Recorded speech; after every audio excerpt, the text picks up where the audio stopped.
Owning your own mind is one of the most important skills you can develop. It means taking full control over your thoughts, feelings, and actions instead of letting outside distractions or doubts run the show. When you truly own your mind, you become stronger, clearer, and more focused in every part of your life. Imagine waking up each day with confidence, knowing exactly where your thoughts are going and how you will handle whatever comes your way. This is possible, but it requires learning how to train your mind step by step. In this video, you will discover practical and simple ways to build mental strength and clarity.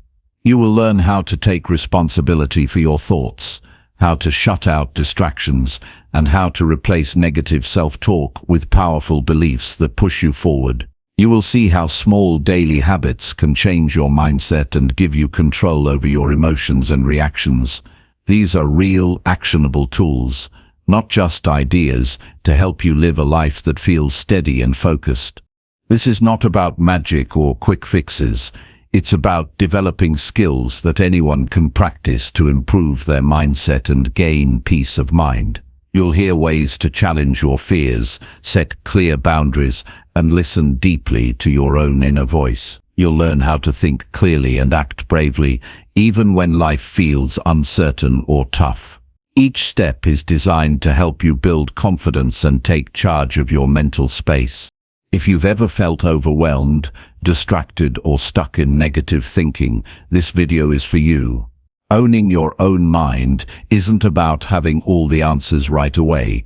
It's about learning how to guide yourself with calm, courage, and focus every day. Stick with this, and you will find yourself growing stronger from the inside out. Ready to start? Let's dive in and take control together. Chapter 1. Take full responsibility for every thought you think. The most powerful decision you will ever make is this: to take full responsibility for every thought you think. It's not glamorous and it won't happen overnight, but this one shift changes everything. The moment you stop blaming the world, your past, or your circumstances for the state of your mind, you begin to own your life. Most people go through their days reacting to everything.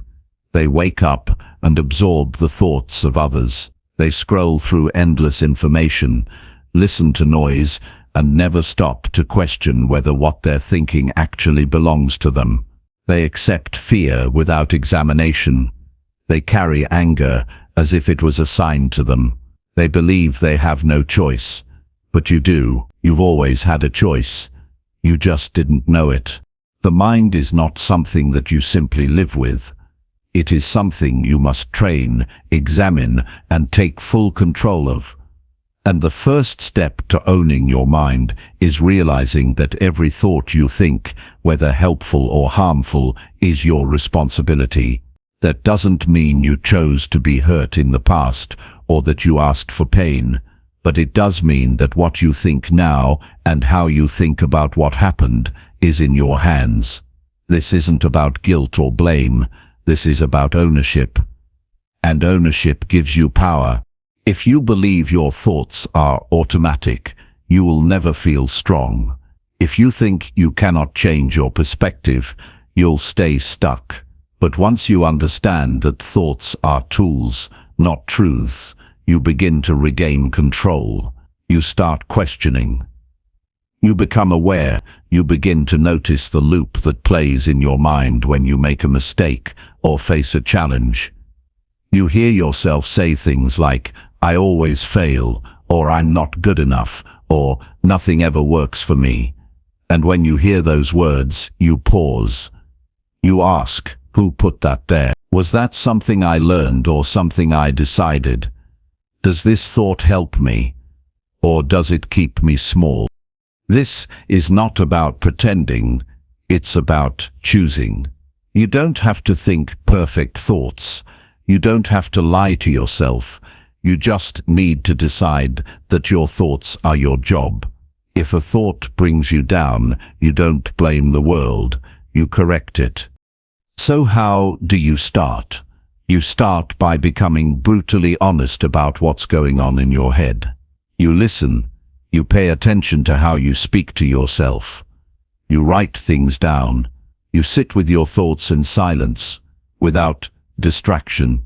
You face the noise, the doubts, the criticism, the fear, and instead of pushing it away or hiding from it, you take responsibility for it. You say, "This is mine, and I will change it." You stop outsourcing your mental state. You stop expecting other people to fix what you refuse to face. You stop blaming your parents, your childhood, your boss, your past, or your partner. You take ownership of the only thing you ever truly had control over, your own mind. At first, it feels uncomfortable. It's easier to stay in blame. It's easier to believe your thoughts are just happening to you. But there's no strength in that. There's no freedom. Real freedom is knowing that you don't have to believe everything you think. Ownership means you are no longer at war with yourself. You don't need to fight your thoughts. You just need to direct them. You train your mind like you would train a muscle. You practice. You fall short sometimes, but you don't give up. Every day, you recommit. Every day, you take responsibility again. Because this isn't a one-time decision. It's a lifetime practice. You begin to notice your triggers. You catch the moment your mind wants to spiral into fear or anger or hopelessness. You slow down. You ask, what is really true here? You separate facts from emotions. You take a breath. You respond instead of reacting. You remember that your mind is your tool, not your enemy. You don't let your thoughts bully you. You don't let them control your mood, your choices, your day. You take your power back. That power starts with awareness. You can't change what you refuse to see, so you build the habit of self-awareness. You build it through journaling, through quiet reflection, through honest conversation with yourself. And with time you begin to see patterns. You recognize that your mind was shaped by past experiences, but it can be reshaped through conscious repetition.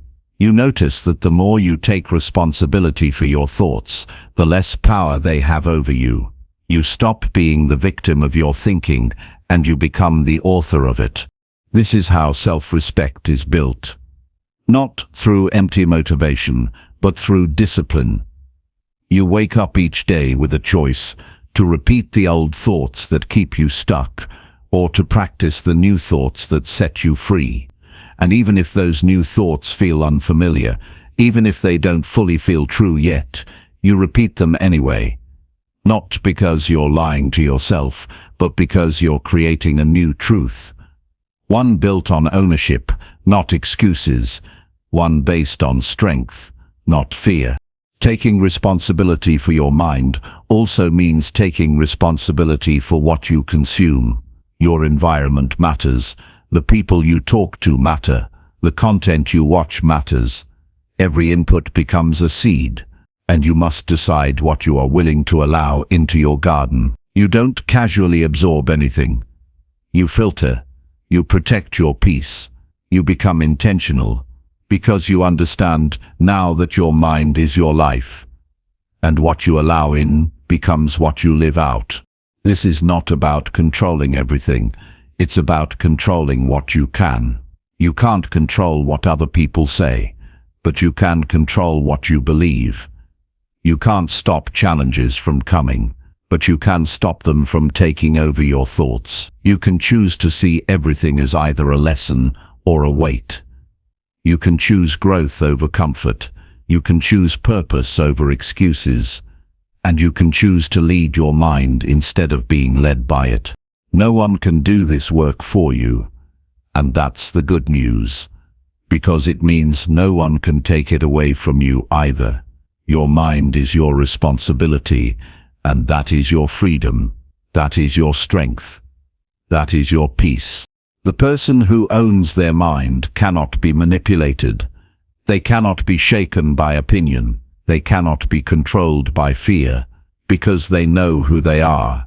They know what they believe, and they know how to return to their center when the world tries to pull them away from it. This is the work, And it is worth it. Because once you learn to take full responsibility for every thought you think, you stop chasing life. You begin to shape it. You begin to live it on your terms. Not perfectly, but powerfully. Not without struggle, but with intention. You become a person who does not wait for permission to grow. You become someone who acts from strength, not reaction. You think clearly, you live fully, and you move forward with quiet conviction. This is not motivation. This is truth. This is discipline. This is the path to peace. It begins with a choice. A simple, powerful, life-changing choice to take full responsibility for every thought you think. That is how you own your own mind. And once you own your mind, everything else begins to change. Chapter 2.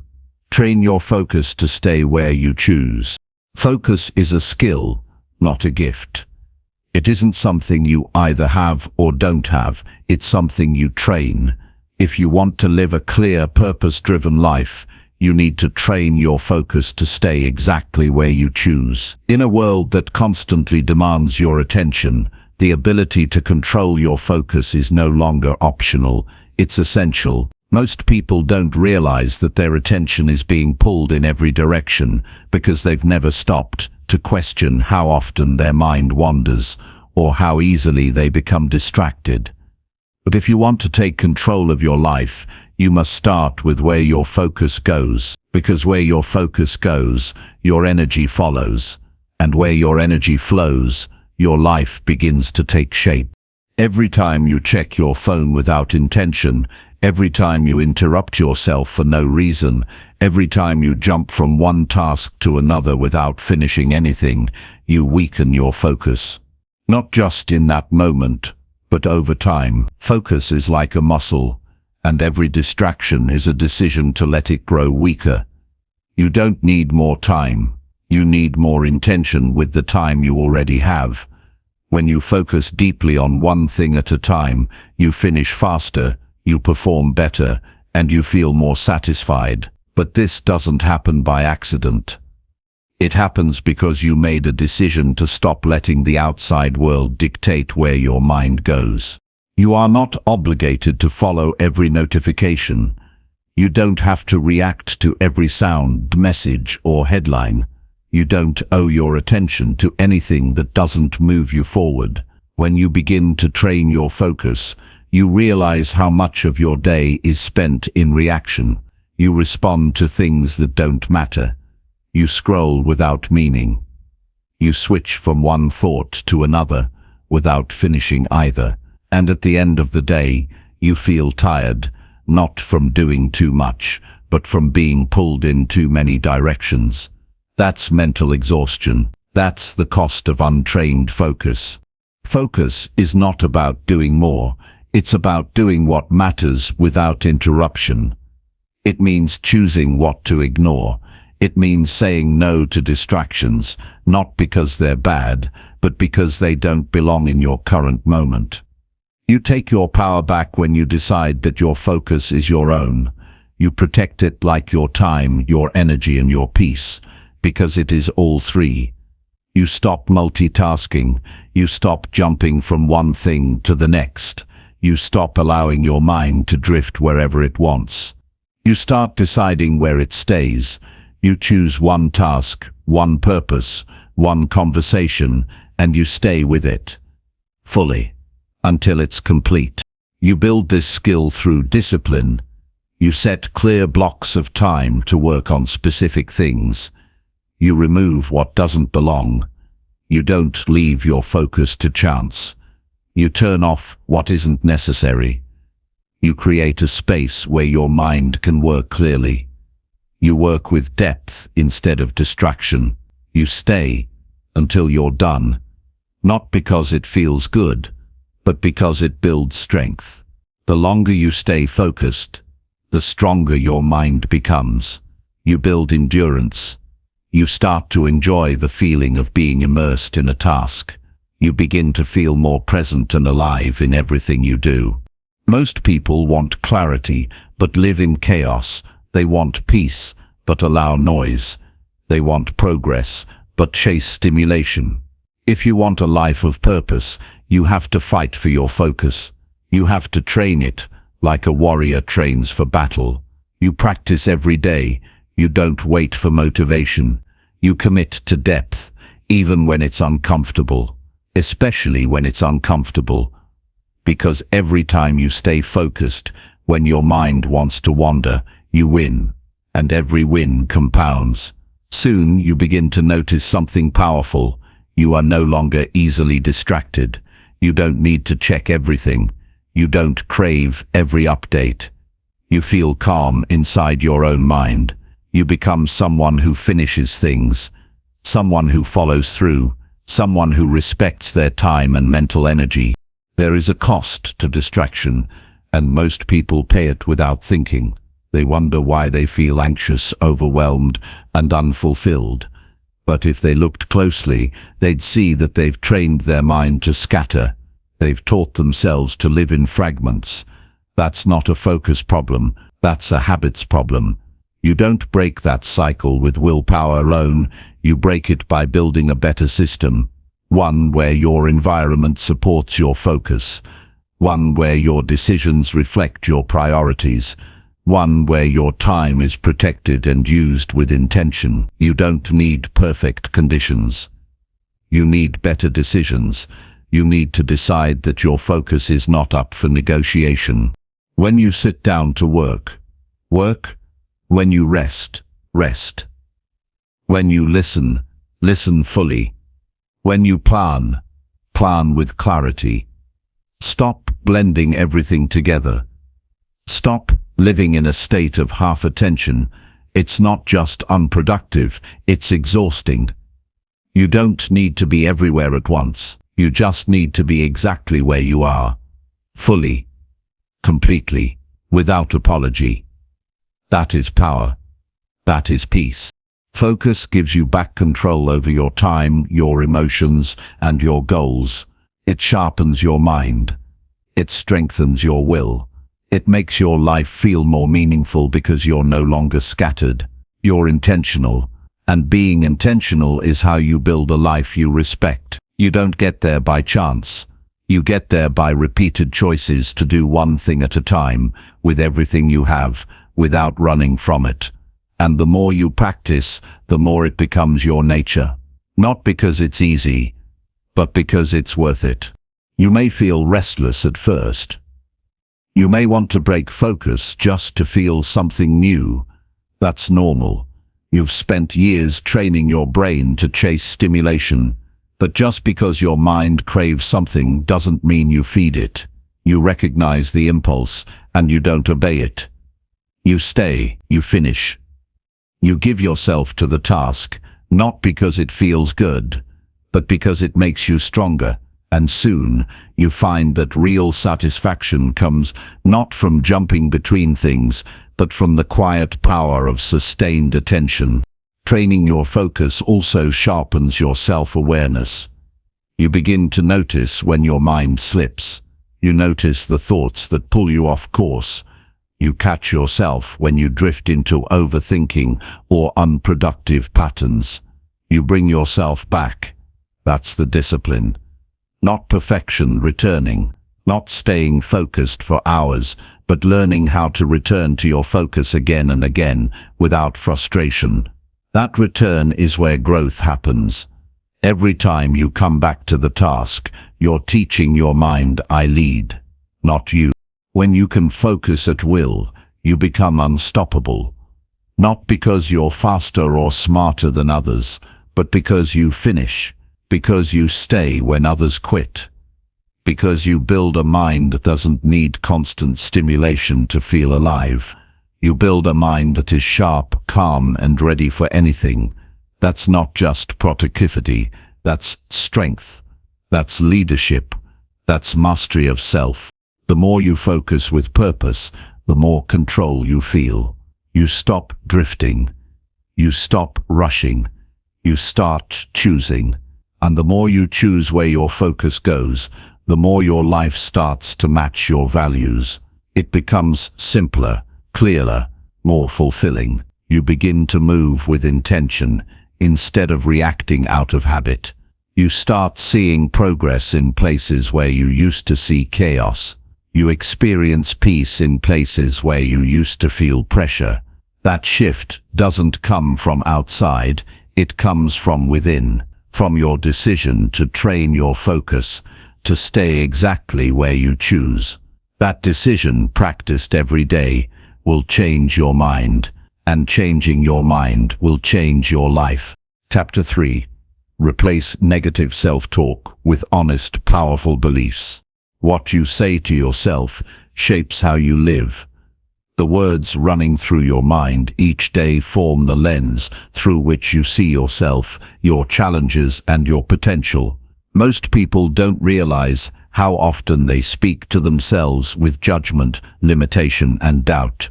It becomes a pattern so familiar that it feels normal. But normal doesn't mean helpful.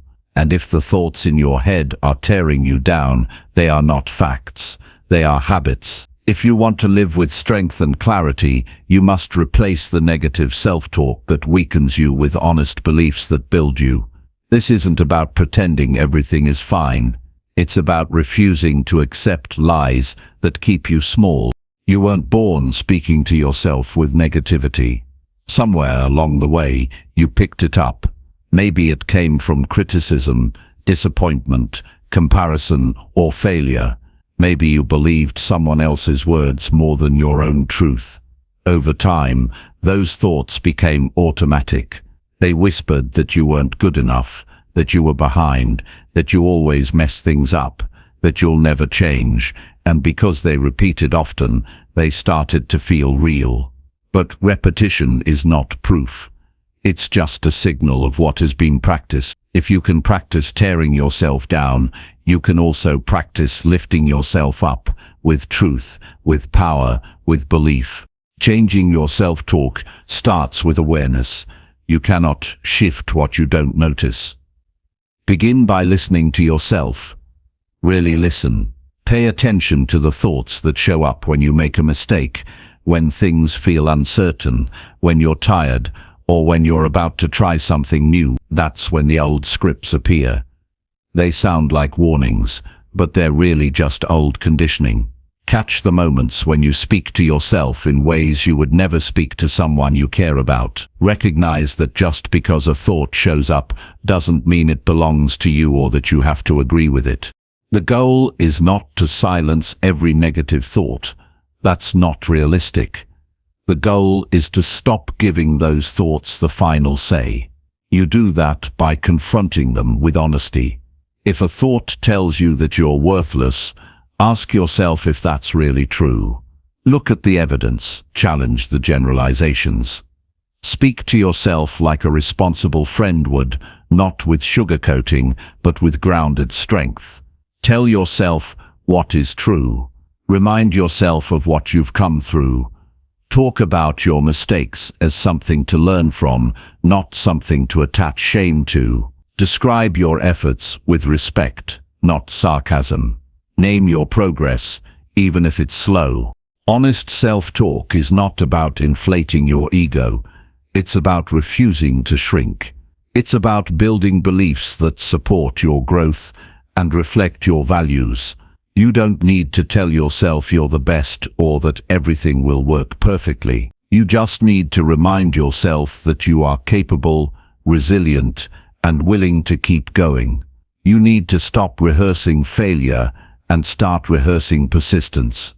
Speak the kind of thoughts that create strength, not fear. The truth is that you can't build a strong life on weak thinking, and negative self-talk is weak thinking. It pretends to be realistic, but it only leads to hesitation and avoidance. The longer you listen to it, the more you become it. Replacing those thoughts takes repetition. You don't fix your self-talk in one day. You catch the patterns, and you rewire them through practice. You write new phrases. You speak new beliefs. You put power into your words, even if they feel unfamiliar.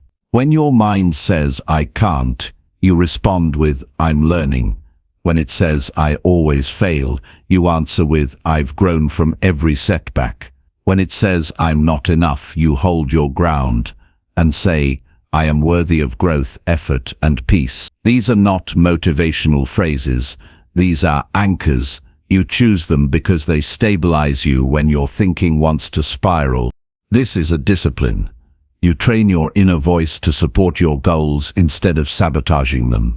You do it through reflection, through writing, through saying the words out loud.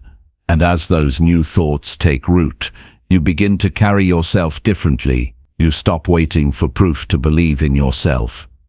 You stop needing validation to move forward. You stop letting one bad moment define your entire self-worth. Because your mind now works for you, not against you. You don't need to be perfect to deserve better thoughts. You don't need to have everything figured out. What you need is to stand guard at the door of your mind and refuse to allow any voice to live there rent-free if it weakens your character, even if that voice is your own, especially if it's your own. You're not just the thinker of your thoughts. You are the one who decides which thoughts are worth keeping. That choice is where change begins. This work doesn't make you arrogant. It makes you responsible. You begin to treat your internal world with the same care you give to things that matter. You stop entertaining thoughts that tear you apart. You start choosing words that reflect strength, clarity, and calm. You don't do this to avoid pain. You do it so you can walk through pain with dignity. So you can face pressure without collapsing. So you can keep going when life asks more from you than you expected. You don't need to create a fake version of confidence. What you need is truth. Real belief is not loud. It's consistent. It's built from repeated reminders that you are allowed to grow, to evolve, to try again. It's built from actions that align with your values. Every time you act with integrity, you give your mind more truth to work with. That's how powerful beliefs are formed. Not from fantasy, but from consistency. This also means you stop apologizing for your growth. You don't minimize yourself to fit others' expectations. You don't pretend to be confused when you're really just afraid. You speak clearly. You act with self-respect, and when doubt shows up, you don't fight it. You acknowledge it, then move anyway. The voice of doubt may visit, but it no longer gets to drive. You are in charge now. Your beliefs are not made by accident. They are built with discipline. You begin to treat your mind like a home. You clean out the lies. You organize your priorities. You fill it with thoughts that bring strength and peace. You decorate it with truth. You keep it quiet when needed and full of direction when it matters, and you protect it, not with walls, but with clarity. You know what thoughts serve you, and you know what thoughts belong in the past. As your beliefs become stronger, your life becomes simpler. You stop second-guessing everything. You stop carrying the weight of self-judgment into every conversation. You become present. You become patient. You become focused. Not because everything around you changed, but because the way you talk to yourself finally did. You are not fragile. You are not broken. You are not behind. You are someone in progress. Someone who is learning. Someone who is aware. And with that awareness, you get to shape the way you speak to yourself each day. Not with perfection, but with strength. Not with false positivity, but with steady truth. Your self-talk is either a weapon or a tool. It either keeps you in fear or pulls you toward courage, and you decide which it will be. Not once, but every day, with every thought, with every belief, with every word you allow to repeat in your mind. You take control. You speak powerfully. You stand in your truth. And from that place, you move forward, stronger, clearer, and more fully yourself. Chapter 4. Discipline your mind to reject useless distractions. Your mind does not stay sharp by accident. It becomes strong when you train it to resist what does not serve it. Distraction is not just about lost time, it's about lost direction. Every moment spent on something meaningless is a moment stolen from what matters. And in a world full of noise, your ability to reject useless distractions is a form of personal power. It is a sign that you are serious about your life, serious about your goals, and serious about protecting your attention. If your mind is constantly chasing what's easy, comfortable, or entertaining, you will never build the discipline needed to stay grounded, focused, and in control of your path. You cannot expect clarity while living in chaos. You cannot ask for deep thinking if you feed your mind shallow input all day. Every distraction you allow is a decision you make. It doesn't just happen to you, it is something you permit. The way forward is simple, but not easy. You must become more selective with your attention. You must stop being available to everything and everyone. You must understand that not all noise is worth hearing, not every message deserves a reply, and not every invitation should be accepted. If you do not decide what matters most, everything will start to feel equally urgent, and none of it will be meaningful. To discipline your mind, you first need to become aware of what pulls you away. What are the things that constantly interrupt your focus? What do you run to when you feel discomfort, boredom, or uncertainty? What activities give you the illusion of productivity but leave you feeling empty? These are the distractions that must be questioned, not judged, just questioned. Why do you keep returning to them? What are they protecting you from? Often, distraction is a way to avoid being still. It's a way to escape responsibility. It's a way to keep yourself busy so you don't have to face what really needs your attention. When you recognize this pattern, you regain your power. Because what you can see, you can change. Rejecting useless distractions is not about becoming cold or robotic. It's about being clear. It's about refusing to waste your mental energy on things that drain your strength and give you nothing in return. It's about not allowing your day to be dictated by impulse. This kind of discipline is quiet, but it is deeply powerful. It builds over time, and with each choice, you create a stronger boundary around your focus. You learn to delay what is unnecessary in favor of what moves you forward.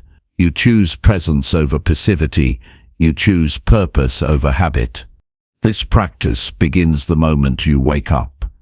Before you reach for your phone, decide how you want your mind to feel. Before you check anything external, check in with your own thoughts. You set the tone. You don't need to be perfect. You just need to be intentional.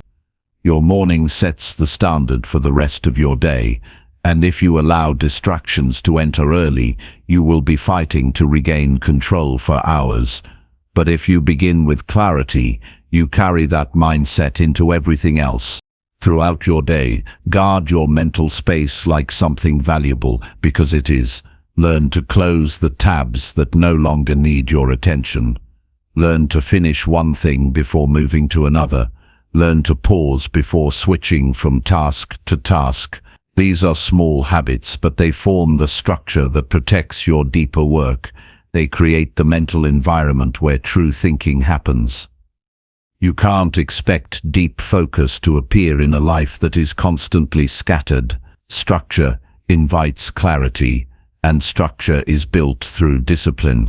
You also need to challenge the belief that distraction is harmless. It's not. Every time you allow your attention to be pulled away without a clear reason, you're weakening your ability to think deeply. You're teaching your brain that boredom must be escaped, that silence must be filled, and that discomfort must be avoided. But growth comes through the opposite. Growth happens when you stay with the discomfort, when you sit with silence. When you resist the urge to numb your mind, that's when clarity comes. That's when ideas form. That's when you begin to hear your own thoughts, not just echoes from the outside world. You will never feel fully focused if you live in a state of constant stimulation. Your mind needs space to settle. You need gaps in your day to think. You need to feel bored. Sometimes these are not problems, they are opportunities. Use them. Instead of picking up your phone the moment you feel restless, take a breath. Look around. Stay present. Instead of checking messages every 5 minutes, decide when you will respond. Instead of scrolling to fill time, sit with the urge and let it pass. Every time you do this, you are training your mind. You are showing yourself that you do not need to follow every impulse. You are showing yourself that you are capable of self-control. You don't need to eliminate all distractions at once. You need to become stronger than the ones that show up most often. Start small. Turn off one notification. Delete one app. Shorten your time on entertainment. Say no to one low-value request. Create a space where your mind can breathe. Build a few moments in your day where you are unreachable. Not because you're avoiding life, but because you are choosing to engage with it more fully. When you give yourself to one task with complete focus, you feel something most people rarely feel. Peace, not from escape, but from alignment.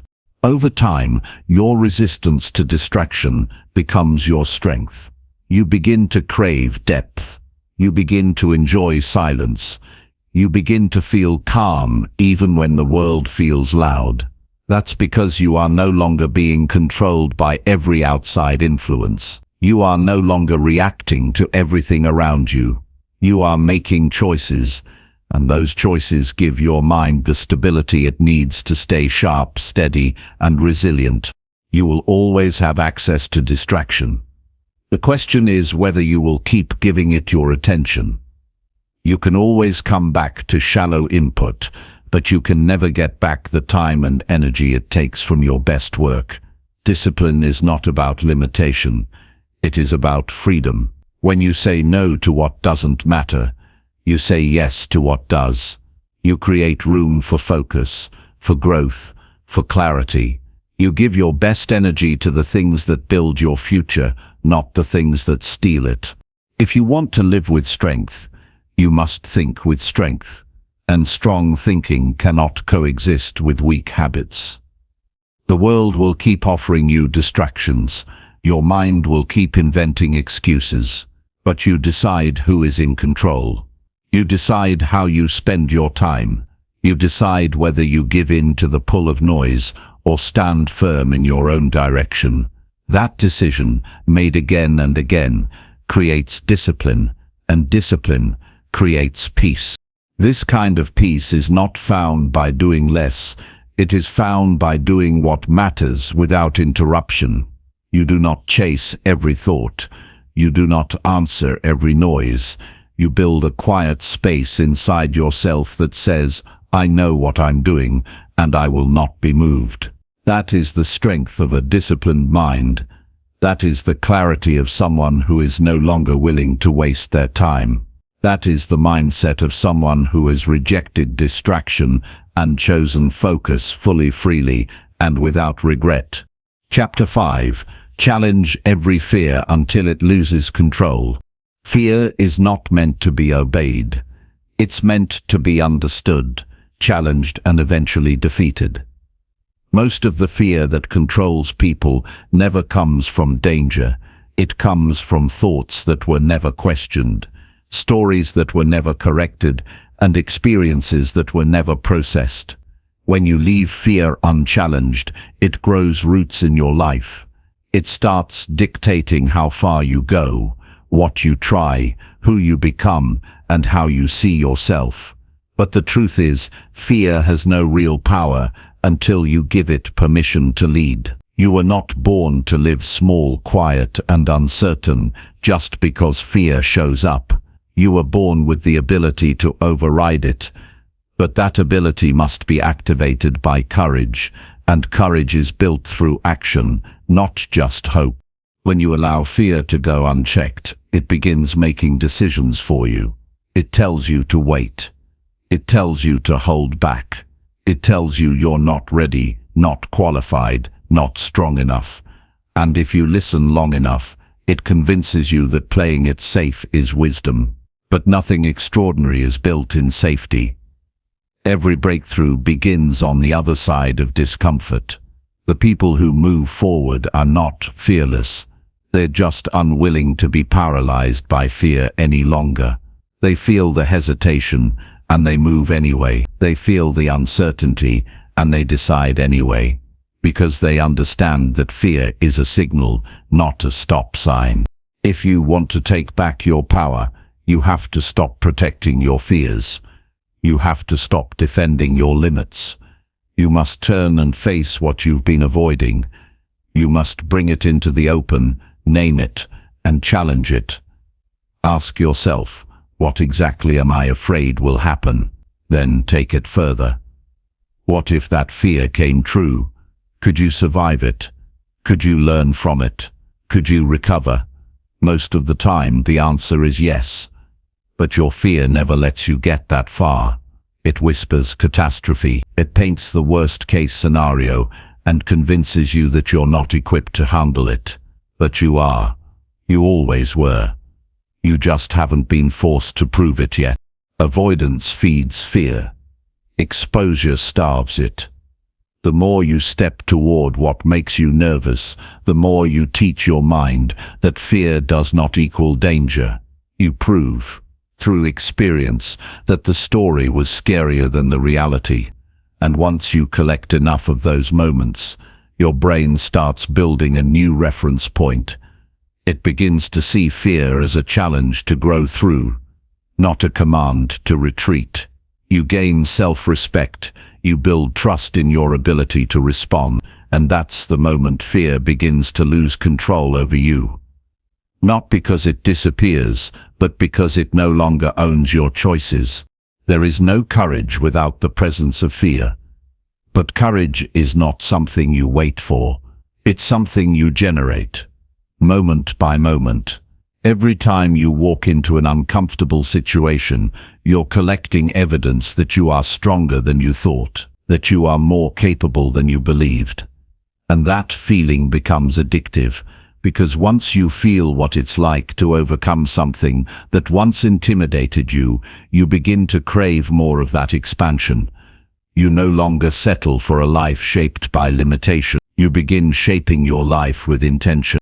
Fear thrives in silence. It grows stronger when it goes unspoken. That's why you need to bring it into the light. Write it down. Say it out loud. Discuss it with someone who won't feed it. Strip it of its mystery. Most fears shrink when they're seen clearly, but if you leave them vague and undefined, they'll keep appearing larger than they really are. Don't just live with fear as if it's normal. It may be common, but it's not meant to be permanent. You have a right to peace, but peace is not found in the absence of fear. It's found in the refusal to bow to it. Your future depends on your willingness to be uncomfortable now. Growth demands risk. Change requires uncertainty, and fear will always rise when you're at the edge of something new. That's not a problem. It's a sign you're alive. It's a sign you care. But let it be fuel, not offense. Let it motivate clarity, not avoidance. Let it drive you to prepare, not withdraw. You can't avoid every fear, but you can become the kind of person who does not back down in the face of it. That's who you were always meant to be. Sometimes fear shows up as doubt, sometimes as overthinking, sometimes as procrastination. But at its root, it's the same mechanism trying to keep you safe by keeping you small. And you have to decide if you're willing to trade growth for comfort. You have to decide if your dream matters more than your nerves. You have to decide every day whether fear gets to decide your future. Because every time you give it the final say, you give up another piece of your potential. You do not need to wait until you're fearless. You only need to act while fear is present. Do it with the tight chest. Do it with the shaking hands. Do it with the uncertain voice. Because on the other side of that fear is a version of you that you haven't met yet. A version of you that is stronger, clearer, more resilient, more confident. And the only way to meet that version is to walk through what scares you. Not once, but again and again. Until your fear gets tired of trying to stop you. Until your mind catches up with your power. Until you stop reacting and start responding. Every time you choose courage over comfort, you build a mind that works for you, not against you. You create mental proof that you're no longer a servant to your emotions. You train your brain to associate challenge with growth, not threat, and over time, that becomes your new default. Fear may still knock, but it won't get inside, because now you know how to answer it. Now you've seen what happens when you move anyway, and now you believe, at a deeper level, that you can face whatever comes. You were not given a mind just to survive. You were given a mind to overcome, to analyze, to adapt, to create new outcomes. That is your superpower. But it only works when you stop letting fear run your internal dialogue. You must lead your thoughts instead of letting your thoughts lead you. You must become someone who investigates fear like a scientist, not someone who accepts it like a prisoner. Because the more you challenge it, the more you realize how little power it ever had. Fear may be loud, but it is not truth. Fear may be persistent, but it is not permanent. You have outgrown the version of you that needed to be protected from everything. Now you must become the version of you that protects your vision from fear. Let fear feel uncomfortable. Let it rise. Let it scream. But do not let it guide your hand. Because the moment you stop giving it control, everything changes. You stop shrinking. You stop hesitating. You stop delaying the life you want to live. And you begin living as someone who chooses growth, even when it's hard. Especially when it's hard. That's how you take your power back. That's how you build a life on your terms. That's how you stop fear from deciding who you get to be. Chapter 6. Create a strong daily routine that sharpens clarity. Clarity is not something you stumble upon by chance. It is built through repetition, structure, and conscious choices. A strong routine is not just a checklist of tasks. It's a mental training ground. It conditions your focus, shapes your energy, and teaches your mind to work with precision instead of chaos. If your days begin with confusion, your mind will remain cloudy. If your hours are spent reacting instead of leading, your clarity will slip away before noon. The only way to stay mentally sharp in a world full of noise is to deliberately design a rhythm that serves your vision. You don't rise to the level of your goals, you fall to the strength of your systems, and your daily routine is the most powerful system you will ever build. A sharp mind is not the result of motivation, it's the product of daily consistency. Waiting until you feel ready will keep you distracted. Hoping for a breakthrough without structure will keep you spinning in circles. But the moment you create a routine that clears your path, your thoughts begin to organize themselves. You stop wasting time figuring out what to do next. You stop waking up in mental fog. You stop letting your emotions control your day. Instead, you begin to lead with discipline. You begin to train your brain to expect clarity, not confusion. The power of a strong routine lies in its ability to reduce unnecessary decision-making. Every time you wake up with no structure, you exhaust your mental energy on small, avoidable choices. What should I do first? Should I check my phone? Should I scroll for a while? Should I skip the workout? All of these micro decisions chip away at your mental clarity. But when your routine is firm, those questions disappear. You don't waste time choosing, you already know. That mental freedom becomes fuel for focus, direction and clarity throughout the rest of the day. A powerful day starts the night before. Sleep is not a luxury, it's a foundation. And when you treat it with the respect it deserves, you wake up with the energy required to move with purpose. Clarity suffers in exhaustion. You can't think straight when your body is depleted, so your routine must begin by protecting your rest. Not as an afterthought, but as a priority. When your sleep is strong, your morning can be strong. And when your morning is intentional, your mind becomes easier to guide. The first hour of your day sets the tone for everything that follows. If you begin in chaos, your mind mirrors that. If you begin with direction, your thoughts align with that. You don't need a perfect morning routine, you just need one that is consistent and clear. Maybe you start with breathwork. Maybe you journal. Maybe you move your body. Maybe you speak your intentions out loud. Whatever the steps are, they should exist to center you, not entertain you.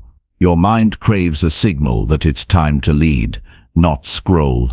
Time to build, not react. And your routine delivers that signal every single day. If you build it well, when your day has clear anchors, your mind doesn't wander as much. If you know when you work, when you rest, when you eat, when you train, and when you pause, your focus improves.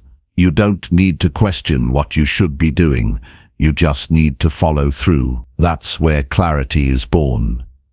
In the absence of indecision. The more you simplify your structure, the easier it is to stay present.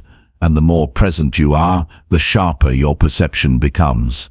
Distractions lose their grip. Doubts become quieter. Tasks get completed instead of carried.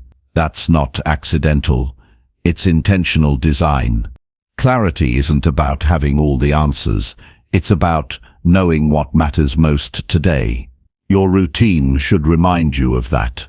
Before your mind gets hijacked by noise, your structure should ground you in direction.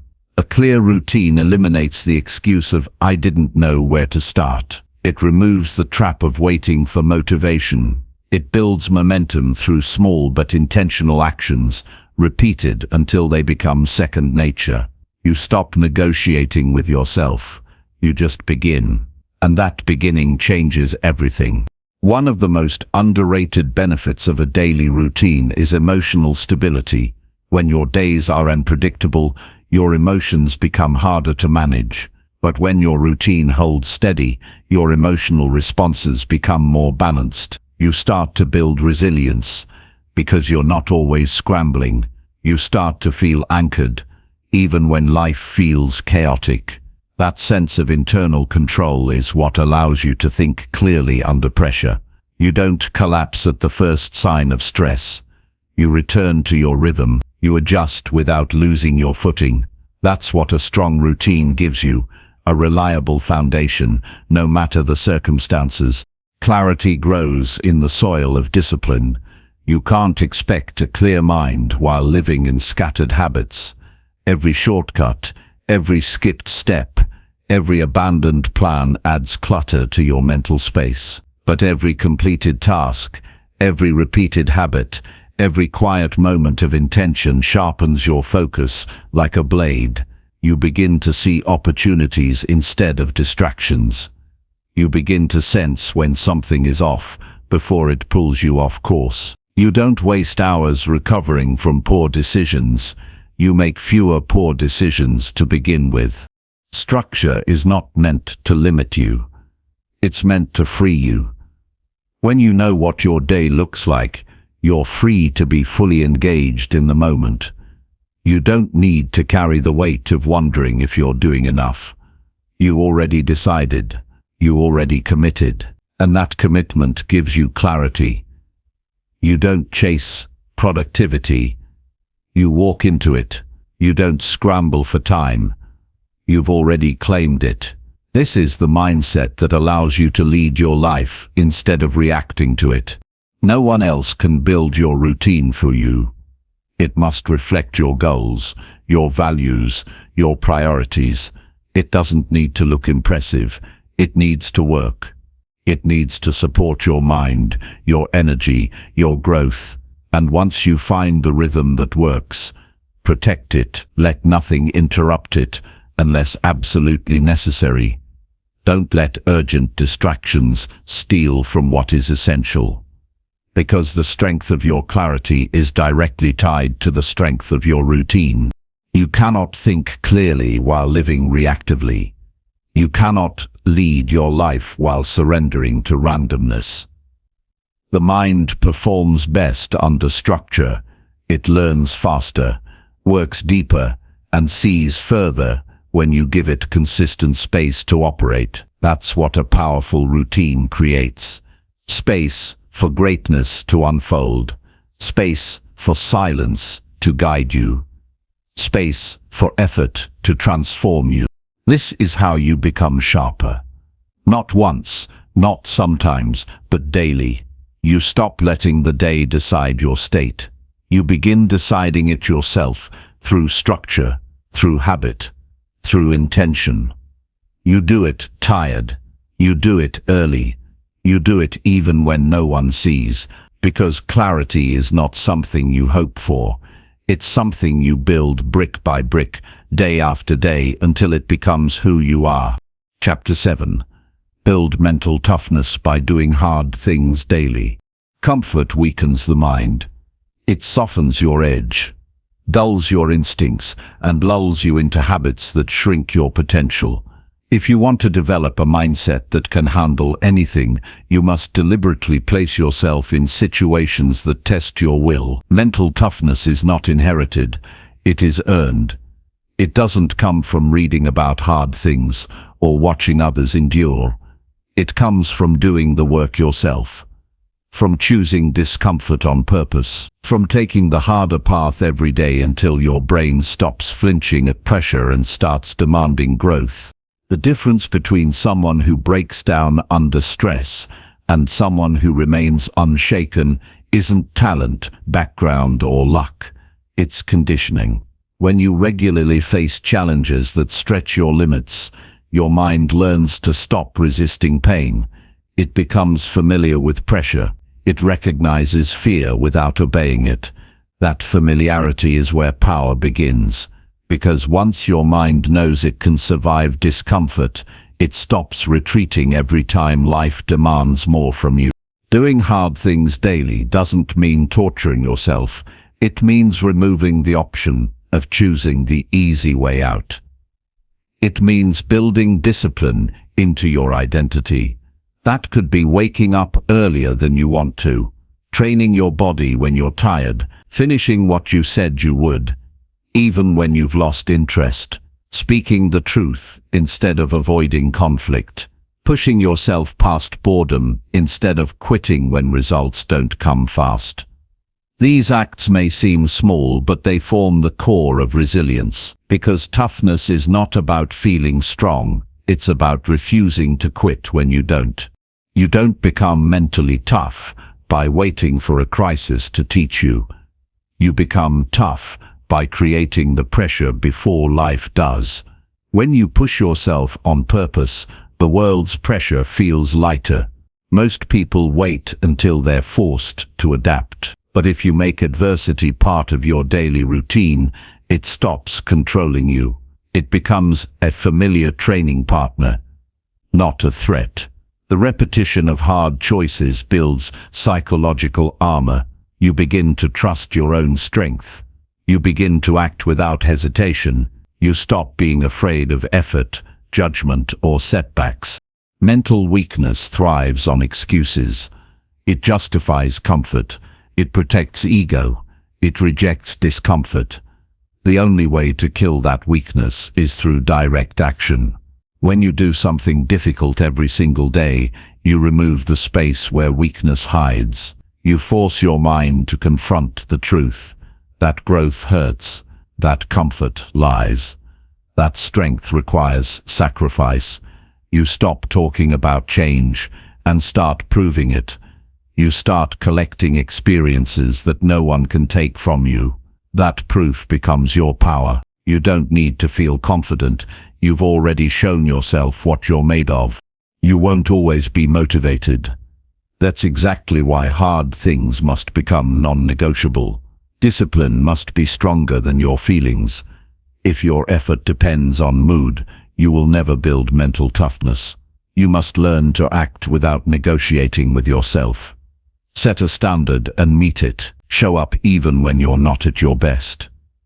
Lean into the resistance, because every time you do something you didn't want to do, you teach your brain that comfort doesn't make the rules you do. The mind becomes stronger in struggle, and the struggle doesn't need to be dramatic. It just needs to be real. Maybe it's resisting the urge to quit early. Maybe it's holding your focus when distractions surround you. Maybe it's staying calm when your patience is tested. Whatever it is, you must learn to step into that discomfort with purpose, not as punishment, but as training. The more often you practice it, the faster you recover from setbacks. You stop overthinking. You stop freezing. You take the next step without needing permission or praise. The world rewards those who can stay composed under pressure. And that composure only comes through repeated exposure to difficulty. If your days are too easy, your mind becomes fragile. It overreacts. It panics. It exaggerates problems. But if you're used to doing hard things, you don't collapse when things go wrong. You adjust. You respond with strength instead of fear. You act instead of complain. That is the real value of mental toughness. It allows you to move forward when others freeze. You don't need to feel ready to begin. You need to begin to feel ready. Action shapes belief. And consistent effort in hard places builds identity. When you show up and face what's uncomfortable, you build proof that you're capable. You stop needing to feel brave. You act brave, and the feeling follows. Each small win becomes a foundation for bigger challenges. Each difficult task completed becomes a reminder that you're more powerful than you thought. Building mental toughness is not about showing off. It's not about pretending to be invincible. It's about becoming reliable. Reliable under pressure. Reliable when it matters. Reliable even when conditions aren't perfect. That reliability is rare, and it's respected. People trust the ones who do the hard things when no one is watching. People follow those who move forward without needing ideal conditions. And most importantly, you begin to trust yourself. That internal trust is unshakable because you've earned it through action. There will always be an easier option. It will whisper to you in the morning. It will tempt you in moments of fatigue. It will disguise itself as rest, as peace, as self-care, but you'll know the truth. You'll know when you're choosing growth and when you're choosing escape, and the more you train your mind through discomfort, the easier it becomes to make the right choice. Not because it feels good, but because you've built the habit of choosing challenge over comfort. Your greatest strength will not come from moments of comfort. It will come from your ability to show up when it's hard, to keep going when motivation dies, to push forward when no one is cheering. Every day is an opportunity to build that strength. Not someday, not when you feel inspired. Now, today, you build mental toughness by doing what's hard, again and again, until it becomes who you are. You don't need the perfect plan. You don't need ideal timing. You need to act. Choose one thing today that challenges you. Do it on purpose. Face the resistance. Stay with the discomfort until it no longer controls you. Repeat tomorrow. Keep going the next day. Over time, the pain becomes growth. The struggle becomes fuel, and your mind becomes unshakable because you've built it on the foundation of daily discipline, earned effort, and chosen difficulty. That's how you become unstoppable. Chapter 8. Detach from opinions that weaken your self-worth. Not every opinion deserves your attention, and not every voice deserves a seat in your mind.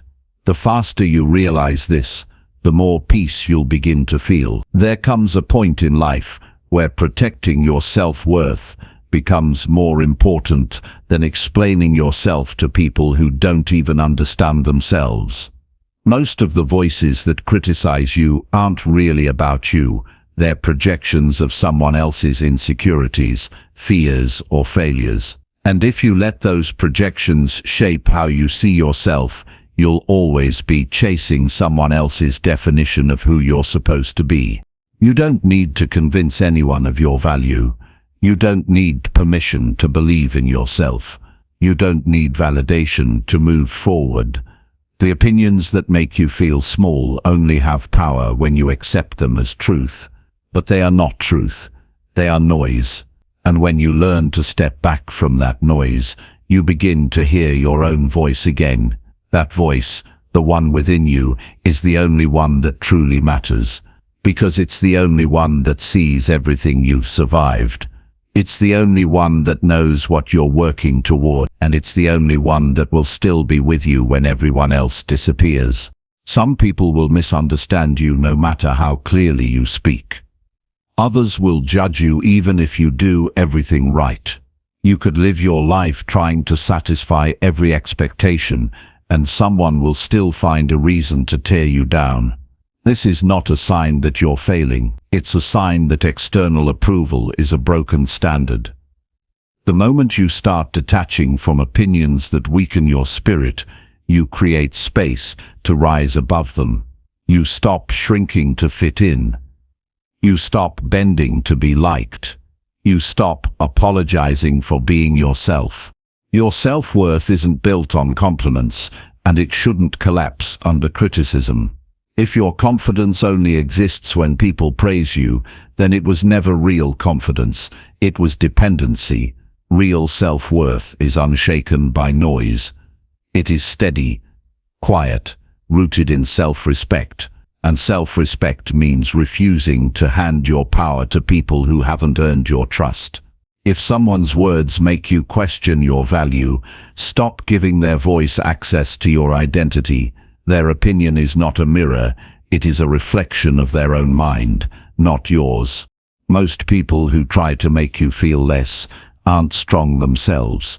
They seek power in putting others down. They mask their own doubt by highlighting your flaws, and if you believe them, you give them exactly what they want. Control. But when you detach, when you say, "I don't accept that," you break the cycle. You protect your mind. You keep your worth intact. You begin to see opinions as clouds. They pass, they change, and none of them define the sky itself. Not everyone will understand your growth. Some will mock it. Some will resist it. Some will try to guilt you for it. But that's not your problem to solve. You don't owe explanations to people who haven't done the work you've done. You don't need to be understood by those who are committed to misunderstanding you. And you definitely don't need to hold yourself back just to keep others comfortable. Your life is not a stage for someone else's judgment. It's your path to walk, your mission to fulfill, your peace to protect. Let go of the need to be liked. Let go of the desire to fit into places that never felt right. Let go of the pressure to explain yourself to people who aren't listening. The more energy you spend managing other people's opinions, the less you have left for your own growth, and what you focus on grows. So if you want to grow into someone strong, grounded, and confident, then focus on the opinions that build you, not the ones that tear you down. And even then, don't depend on any opinion. Build your inner knowing so strong that outside approval becomes irrelevant. You don't need to be loud to be powerful. Sometimes, the most powerful thing you can do is stay calm while someone else tries to provoke you. Walk away without needing the last word. Hold your peace while others chase attention. That's real strength. That's real self-worth. It's knowing that you're not here to please crowds. You're here to honor your values. And if someone doesn't see your worth, that doesn't mean it's not there. It means they weren't meant to see it. Train yourself to pause before reacting. Not every criticism deserves a response. Not every insult needs a comeback. Silence can be louder than argument. Walking away can be more powerful than defending. Detachment is not weakness. It's wisdom. It's refusing to give your mental space to things that don't serve you. It's knowing the difference between feedback and manipulation, between guidance and gaslighting, between helpful truth and harmful judgment. You don't rise by being agreeable. You rise by standing firm in who you are. Even when people doubt you, even when they mock you, even when they walk away, because you were never supposed to build your worth on unstable ground. People will come and go, their opinions will shift with the wind, but your identity, if built on integrity, will stay. So protect it, guard it, nurture it, speak kindly to yourself when others don't. Stand tall when others try to cut you down. Keep your head up when they want you small. There will be days when their voices feel louder than yours. On those days, remind yourself, they don't know your heart. They don't know your vision. They don't know what it took to become who you are. And they don't have the right to define what you're becoming. You are not what they say. You are what you choose to believe. And every time you choose belief over doubt, truth over noise, growth over shame, you win. Not for them, for you. You were not born to carry everyone's opinion. You were born to live with clarity, to walk with purpose, to feel free inside your own skin. That kind of freedom only comes when you stop letting weak opinions shape a strong identity. You don't need everyone's applause, just your own. You don't need their permission to feel proud.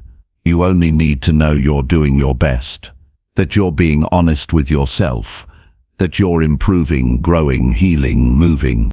Every opinion that tries to make you forget your worth is a test. And every time you detach, instead of absorb, you pass, you rise, you take another step toward a life that is yours, not shaped by judgment, not filtered by fear, not held hostage by outside voices. A life that reflects your truth, a life that feels like freedom, and that begins when you finally say, I am not here to be defined, I am here to define myself. Chapter 9. Develop emotional control by mastering your reactions. Emotional control isn't about becoming cold or detached. It's about learning how to respond with strength instead of reacting from impulse. When you don't master your reactions, your emotions master you. And when emotions are in control, clarity disappears. You say things you regret. You make decisions that sabotage your growth. You let temporary feelings create permanent damage. That's the cost of being reactive. That's the price of letting every trigger pull you out of alignment. But when you step back, breathe, and choose your response, everything begins to change. Most of the time, the emotion isn't the problem. It's what we do with it.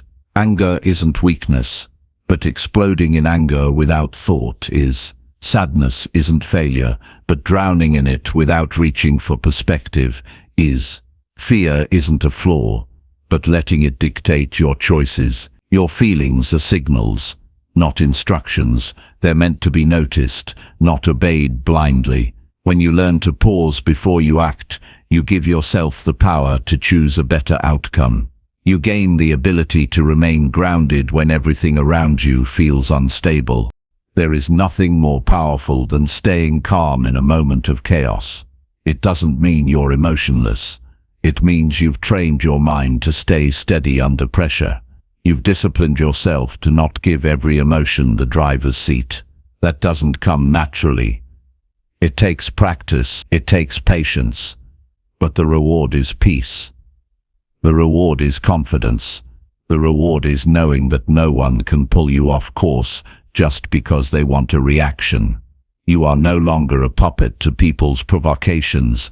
You are in control now. That control begins with awareness. Before you can master your reactions, you must notice them. You must become the observer of your own habits. Watch how you respond when someone criticizes you. Watch what happens inside you when plans don't go your way. Track the moments where you lash out, shut down, or escape into distractions. Don't judge yourself, just pay attention, because you can't improve what you refuse to face. And facing it honestly is the first act of power. It's where emotional control starts, not with perfection, but with truth. Once you see the pattern, you can change the pattern. You can interrupt the old reflex and insert a new choice. You can breathe instead of lash out. You can walk away instead of argue.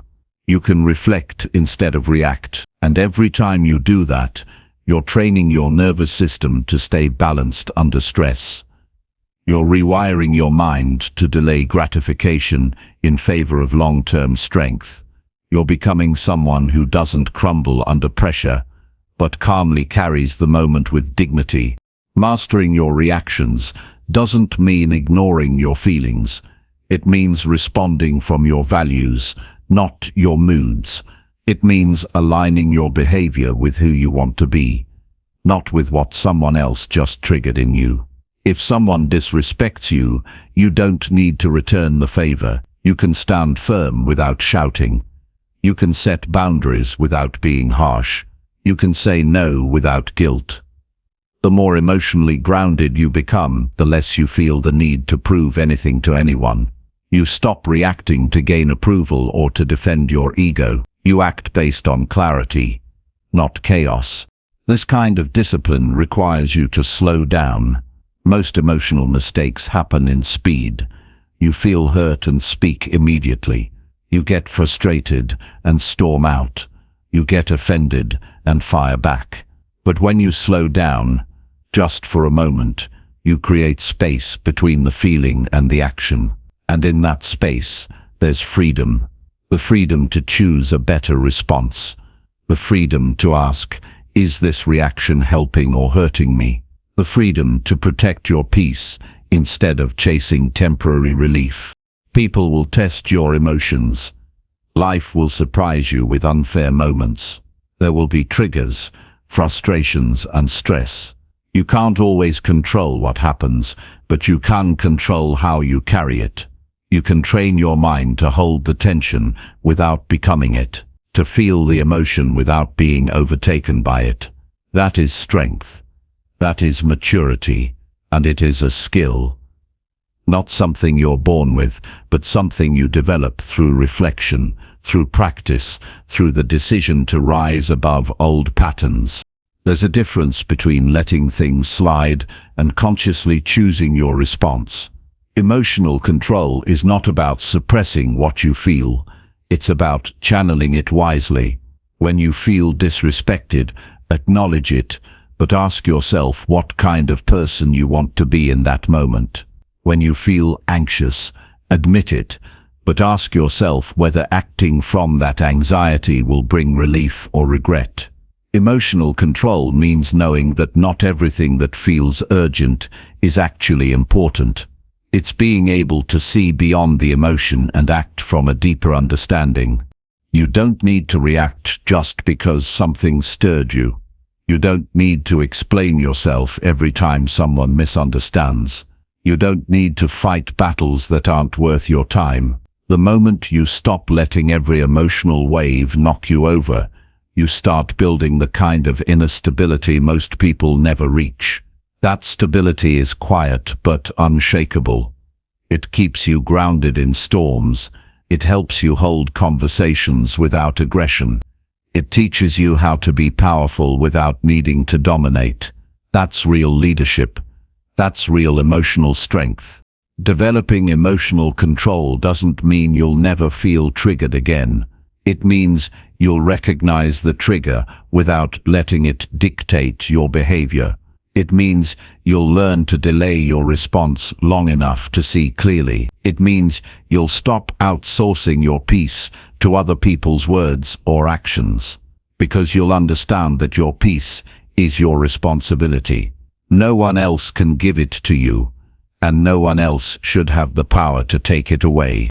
This kind of control makes you resilient. It helps you handle criticism without collapse. It allows you to face conflict with grace. It empowers you to keep moving when everything feels personal. You start responding with intention, not insecurity. You don't let your emotions control your voice, your decisions, or your relationships. You become someone who knows how to feel deeply without falling apart. And the more you master your reactions, the more you free yourself, because emotional control isn't about resisting emotions. It's about rising above the need to be ruled by them. It's about choosing peace over drama, direction over distraction, purpose over reaction. That's what turns ordinary people into extraordinary individuals. That's what creates real power, the kind that's silent, steady, and undeniable. Chapter 10. Guard your peace by setting clear mental boundaries. Your peace is your most valuable possession. It is the calm center that allows your mind to think clearly, your heart to stay steady, and your life to move forward with purpose. But peace is not something you find outside of yourself. It is something you protect inside of yourself. Without boundaries, peace becomes fragile. It is easily shattered by chaos, criticism, or intrusion. Setting clear mental boundaries is how you guard that peace.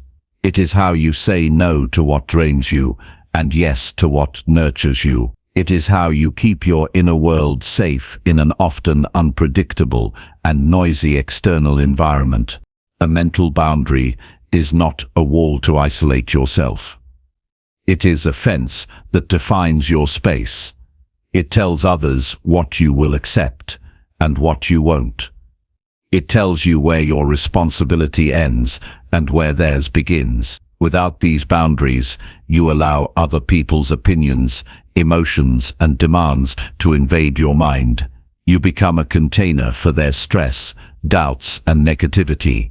That is a recipe for exhaustion and confusion. But when you set boundaries, you reclaim your space. You decide what influences you and what stays outside. You protect your energy so it can be used for growth, clarity, and action. Most people don't set mental boundaries because they fear rejection or conflict. They worry about disappointing others or being seen as selfish. But the truth is, boundaries are not selfish. They are necessary. They are a form of self-respect. They are a way to communicate your needs clearly without blame or anger. When you set a boundary, you are not punishing anyone. You are simply taking care of yourself. And when you take care of yourself, you become stronger, calmer, and more capable of helping others without losing yourself. Setting mental boundaries starts with awareness. You need to recognize when your peace is being threatened. When you feel overwhelmed, drained, or anxious after interacting with someone or something, that is a signal. Pay attention to the moments that leave you feeling unsettled. Ask yourself why. What crossed the line? Was it a conversation that turned negative? Was it constant interruptions? Was it taking on responsibilities that aren't yours? Identifying these triggers helps you understand where your boundaries need to be stronger. Once you know what disturbs your peace, you can begin to say no without guilt. Saying no is not a rejection of the other person. It is a protection of your inner world. You don't owe long explanations or apologies. A simple and firm no is enough. You have the right to refuse mental clutter, toxic conversations, and unnecessary drama. You don't have to engage in every argument or absorb every complaint. You get to choose what deserves your attention and what doesn't. Guarding your peace also means limiting exposure to harmful inputs. This includes news, social media, and even certain environments. Constant negativity wears down the mind. It breaks your focus and clouds your judgment. Protect your mental space by choosing carefully what you consume. Turn off notifications. Avoid gossip. Skip the drama. Surround yourself with voices and information that inspire, educate, and uplift you. Your mind needs rest and nourishment, just like your body. Mental boundaries extend to your own thoughts as well. Negative self-talk and rumination can invade your peace faster than anything external. When you catch yourself spinning in worry or doubt, pause and redirect your mind. Challenge those thoughts. Replace them with truthful, empowering beliefs. Train your brain to recognize when it's crossing into harmful territory. You are the gatekeeper of your mind, and you have the power to decide which thoughts are allowed in and which are sent away. Clear boundaries also protect your time and energy. When you say yes to everything, you say no to your priorities. When you don't guard your time, you become busy without progress. Setting limits on how much you give to others, how often you work, and how much downtime you allow yourself is essential. Your peace flourishes when your schedule reflects your values. When you honor your commitments to yourself, you become more effective, more focused, and less overwhelmed. Boundaries also improve your relationships. When you communicate clearly what you need and won't accept, others learn to respect you more. Boundaries create space for honest and healthy connections. They prevent resentment and burnout. People feel safer when they know where they stand with you, and you feel safer because you are not constantly compromising your well-being to please others. It's normal to feel uncomfortable when setting new boundaries. Change challenges habits, and people may test your limits, but discomfort is temporary. The peace you gain is permanent. Stand firm. Remind yourself that protecting your peace is not optional. It's essential for living a meaningful, focused, and joyful life. Every time you honor a boundary, you build confidence. You teach your mind that your well-being matters more than pleasing others or avoiding conflict. Mental boundaries are not fixed walls. They are flexible fences that grow stronger with practice. They require ongoing attention and adjustment. Life changes, people change, and so do your needs. Regularly check in with yourself. Notice where you feel drained or overwhelmed and strengthen your boundaries there. Celebrate the moments when you choose peace over chaos. Every boundary you reinforce is a step toward mastering your own mind. Your mind deserves sanctuary, a place free from unnecessary noise and pressure. When you guard your peace by setting clear mental boundaries, you create that sanctuary. You allow yourself to focus on what truly matters. You become the leader of your thoughts, emotions, and actions, instead of a victim of circumstance. Peace is not a passive state. It is an active choice. Protect it fiercely, nurture it daily, and watch how your life transforms from confusion into clarity. Chapter 11. Choose thoughts that align with your highest goals. Every thought you choose plants a seed for the future you are creating. Your mind is like fertile soil, and the thoughts you allow to grow will shape your actions, habits, and ultimately your destiny. When you select thoughts that align with your highest goals, you direct your energy toward meaningful progress. When your thoughts wander to doubt, fear, or distraction, you scatter your energy and slow down your journey. The power to choose which thoughts take root belongs entirely to you, and exercising that power is one of the most crucial habits for mastering your own mind. Choosing thoughts aligned with your goals requires clarity about what those goals are. Without clear vision, your mind drifts aimlessly, accepting any idea that comes along. But when you define what truly matters to you, what you want to build, become, and contribute, your thoughts gain direction. You start noticing which thoughts fuel your growth and which ones drain your focus. This awareness is the foundation of deliberate thinking. It's the difference reacting to every random impulse and consciously selecting the ideas that serve your purpose. Your mind will naturally generate thousands of thoughts each day, many of which come uninvited. Some will be encouraging, while others are critical or irrelevant. The key is not to eliminate negative or stray thoughts completely, because that's impossible, but to develop the habit of redirecting your attention quickly to those that support your goals. When you catch a thought that doubts your ability, doubts your worth, or questions your commitment, pause and ask yourself, does this thought help me move forward? If the answer is no, choose to replace it with something more constructive. Replacing thoughts is not about ignoring reality or pretending everything is perfect. It's about choosing beliefs that empower rather than weaken. For example, instead of thinking, "I'm not ready for this challenge," choose, "I am capable of learning what I need to succeed." Instead of dwelling on past failures, shift to every setback is a lesson guiding me to improvement.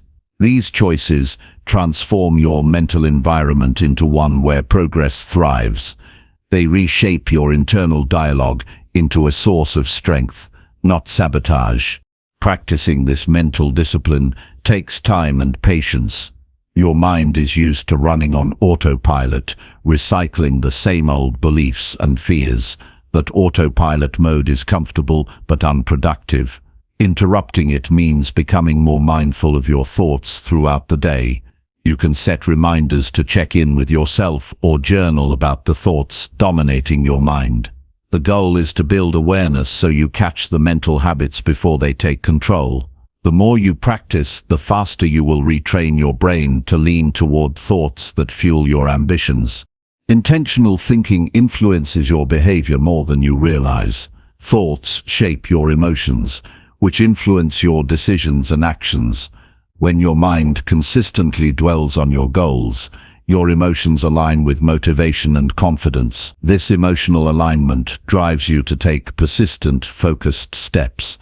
On the other hand, if your thoughts are scattered or self-defeating, you'll feel anxious, overwhelmed, or stuck. Understanding this connection is crucial because it reveals that changing your thoughts isn't superficial. It changes how you feel and act in the world. Your environment plays a role in the thoughts you choose. Surrounding yourself with people who believe in your potential and who focus on growth creates a positive feedback loop. Positive influences reinforce aligned thoughts, while negative ones can pull you back into doubt and distraction. Be intentional about what and who you allow into your mental space. This includes the media you consume, the conversations you engage in, and the internal stories you replay. Protecting your mind from harmful influences supports your ability to choose constructive thoughts. When you face setbacks or obstacles, the quality of your thoughts determines how you respond. Aligning your thoughts with your goals doesn't mean you won't feel frustration or disappointment. It means you won't get stuck there. You'll acknowledge the difficulty, but maintain belief in your capacity to overcome it. Instead of giving up, you'll think, "This is part of the process," and keep moving forward. That mindset is what separates those who persist from those who quit when things get tough. You can also strengthen this habit by visualizing your highest goals regularly. Spend time imagining what it feels like to achieve what you want. Picture the details vividly and allow yourself to experience the emotions connected to that success. This practice programs your mind to hold those aligned thoughts more naturally. It primes your brain to recognize opportunities and solutions rather than obstacles and excuses. Visualization is not wishful thinking. It's a mental rehearsal that strengthens your commitment and focus. The words you speak to yourself also matter greatly. Self-talk is a powerful vehicle for chosen thoughts. Speaking affirmations aligned with your goals, stating your intentions clearly, and reminding yourself of your strengths reinforce positive thinking. When you verbalize your commitment, you anchor those thoughts deeper into your mind. This spoken reinforcement helps override the internal critic and brings your conscious desires into clearer focus. Discipline in thought selection is a daily practice, not a one-time fix. Your mind will constantly invite old doubts and fears back in. When this happens, meet them with patience and persistence. Acknowledge the thought, then gently redirect your focus to what supports your goals. Over time, the pull of negative thinking weakens, and the habit of positive, aligned thought strengthens. You become someone who naturally leans toward clarity, purpose, and confidence. Choosing thoughts that align with your highest goals creates momentum. Each positive thought builds on the last, creating a chain reaction that propels you forward. This momentum reduces hesitation and self-doubt, allowing you to act with greater decisiveness. The more aligned your thoughts, the more your energy concentrates on meaningful actions. Your days become more productive, your challenges more manageable, and your vision clearer. Your highest goals deserve your most powerful mental support. When you commit to choosing thoughts that reflect your values, your ambitions, and your truth, you unlock your mind's potential to serve you fully. You transform from someone tossed around by fleeting emotions and distractions into someone anchored by purpose and resilience. That transformation doesn't happen by chance. It happens because you choose it every moment, every thought, every day. You have the ability to shape your reality with your mind. It begins with thought choice. Guard this power carefully. Use it wisely. When your thoughts align with your highest goals, your life naturally follows that direction. You become unstoppable, not because you never face difficulty, but because your mind is tuned to see opportunity in every challenge. The clarity and focus that come from choosing your thoughts will guide you through uncertainty and keep you moving steadily toward the life you desire. This is your mind, your power, your future. Choose your thoughts well. Choose them with intention. Choose them to reflect the highest version of yourself. When you do this, you don't just think about success, you think your way to it. Chapter 12. Feed your mind with wisdom that fuels action. Feeding your mind is not just about absorbing information. It is about nourishing it with wisdom that sparks meaningful action. Knowledge without application is like fuel left unused. It has potential but no power. To truly own your mind, you must cultivate habits that not only enrich your understanding, but also ignite your drive to do. Wisdom is different from raw data. It is insight gained through experience, reflection, and deliberate practice. It is the kind of learning that shapes how you think, how you make decisions, and how you move forward. A mind that is hungry for growth will seek out wisdom relentlessly. It looks beyond quick fixes or empty motivation and demands substance. That substance often comes from reading thoughtfully, listening attentively, and reflecting deeply. But more importantly, it comes from questioning what you learn and testing it in your life. Feeding your mind with wisdom means choosing lessons that challenge your current thinking and push you to improve. It means turning knowledge into daily habits that build momentum and resilience. One of the biggest mistakes people make is consuming information passively. They read or listen, but do not act. This leads to frustration because learning alone does not create change. Real change happens when you apply what you learn consistently, even when it's difficult or uncomfortable. Wisdom fuels action because it clarifies what matters most and cuts through the noise of distraction. It gives you a clear sense of direction and the courage to pursue it despite obstacles. To feed your mind well, start by being selective about your sources. Not all information is equal. Some advice is shallow or misleading. Some ideas are outdated or irrelevant. Seek out voices that are grounded in experience, integrity, and practical results. These sources offer insights you can trust and apply in your daily life. Surround your mind with quality content that challenges you to think critically and act decisively. Be intentional about what you consume so your mental diet strengthens rather than weakens you. Reflection is key to turning wisdom into fuel. After learning something new, pause and ask how it fits with your goals and values. Consider what actions this insight calls for. How can you implement it tomorrow? What adjustments does it require in your mindset or routine? Reflection deepens understanding and prevents information overload. It transforms scattered facts into a coherent strategy. Without reflection, wisdom remains theoretical. With it, wisdom becomes the spark for meaningful progress. Action itself feeds your mind further. When you try something new based on what you learned, you gain first-hand experience. This experience refines your understanding and builds confidence. It also shows you what works and what doesn't. Each step you take creates a feedback loop between thought and reality. Your mind learns from success and failure alike, growing sharper and more adaptable. The cycle of learning, reflecting, and acting creates continuous improvement that shapes your character and future. Consistency is essential when feeding your mind with wisdom. 1 or 2 moments of insight are not enough. Growth requires daily commitment. Dedicate time every day to learning something valuable and thinking about how to apply it. This steady habit builds a reservoir of knowledge and skills that support your goals.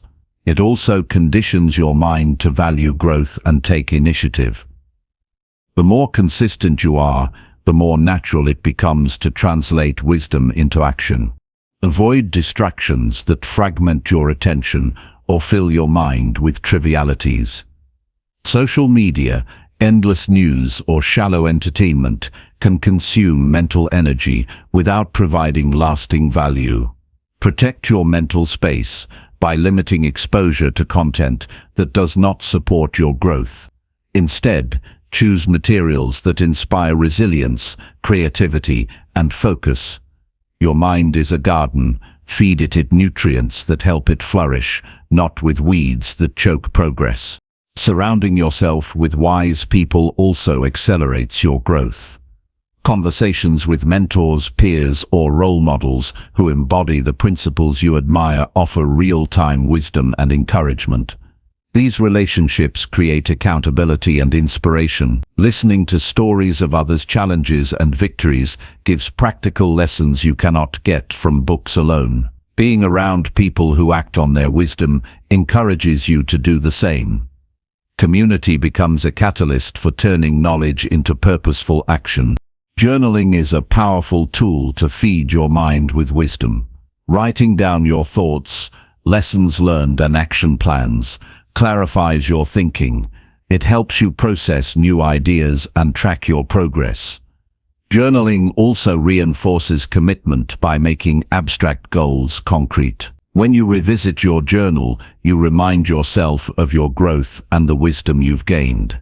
This ongoing dialogue with yourself nurtures a mindset of reflection and purposeful living. Remember that feeding your mind is an ongoing process. Wisdom is not a destination, but a journey. You will constantly discover new insights and need to adapt your actions accordingly. Embrace this dynamic process with humility and curiosity. Celebrate the small wins along the way and learn from the setbacks without losing momentum. The more you invest in feeding your mind with wisdom that fuels action, the more empowered and capable you become in shaping your life. Your mind is the command center of your life. What you feed it determines your thoughts, emotions, and choices. When you nourish it with meaningful wisdom, you equip yourself with the tools needed to act decisively and persist through challenges. Every step forward, no matter how small, is a victory fueled by the knowledge and insight you've cultivated. This is the path to mastery over yourself and your destiny. Begin today by choosing one source of wisdom that resonates deeply with your goals. Read it carefully, think about how it applies to your current situation, and commit to one concrete action inspired by it. Repeat this daily, and over time you will build a powerful momentum that transforms your mind and your life. Feeding your mind with wisdom is not a passive hobby. It is an active commitment to becoming the person you were meant to be. When wisdom fuels action, your growth becomes inevitable. Your focus sharpens, your confidence rises, and your resilience strengthens. Challenges become opportunities for learning rather than reasons to quit. Your mind becomes a powerful ally instead of a noisy enemy. This transformation happens gradually. With each moment you choose to nourish your mind intentionally and then act boldly. It is the secret to sustained success and lasting fulfillment. Do not underestimate the impact of what you feed your mind. It shapes your worldview, your habits, and your results. Make every choice count by seeking wisdom that inspires action. Commit to turning insight into effort. Own this process fully and watch as your mind becomes the engine driving your best life. Chapter 13. Break automatic habits that no longer serve you. Habits shape the structure of your daily life far more than conscious decisions. Many habits operate beneath your awareness, running automatically without your direct input. This automaticity can be powerful when habits serve your growth and goals, but it becomes dangerous when they no longer serve you. Automatic habits that drain your energy, cloud your judgment, or keep you stuck in the past become invisible chains holding you back. Breaking these habits requires deliberate effort and insight. It means stepping out of autopilot and reclaiming control over your actions. The first step to breaking a habit that no longer serves you is recognizing it clearly. Often, these habits hide in plain sight because they feel so familiar and comfortable. They may be as simple as procrastinating, negative thinking, or reacting defensively. Sometimes they involve behaviors like mindless scrolling on a phone or seeking approval from others. Awareness means becoming curious about your daily routines and noticing which ones lead to frustration or stagnation. It means asking honest questions about whether your current actions align with your values and ambitions. Once you identify the habit, examine its triggers.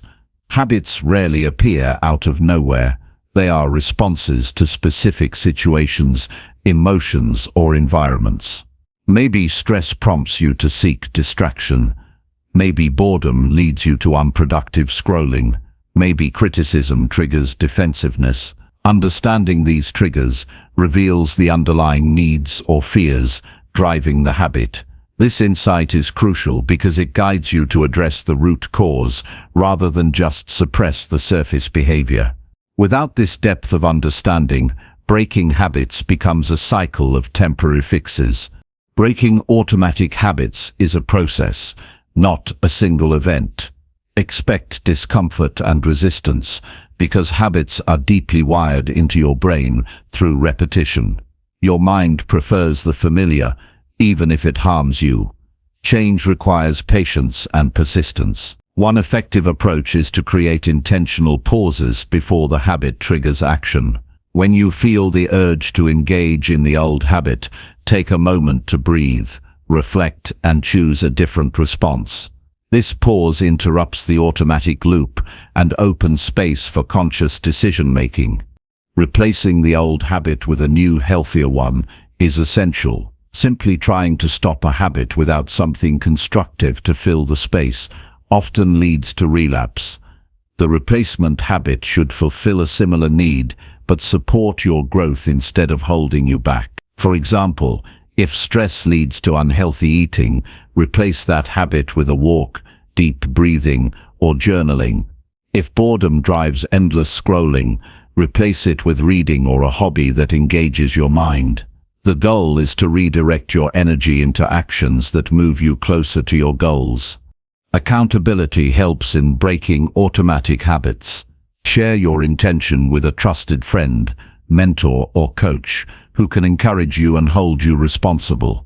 Sometimes knowing someone else is aware of your commitment makes you more likely to follow through. Tracking your progress is also effective. Keep a journal or use an app to note when you successfully resist the habit and when you don't. This tracking builds awareness and provides motivation by showing improvement over time. Mindset plays a critical role in habit change. Approach the process with compassion rather than judgment. Everyone slips up. Perfection is not the goal. Progress is. When you catch yourself falling back into the old habit, acknowledge it without shame and recommit immediately. Negative self-talk only strengthens the habit by increasing stress and lowering confidence. Instead, affirm your ability to grow and remind yourself that change is a journey. This positive inner dialogue fuels resilience.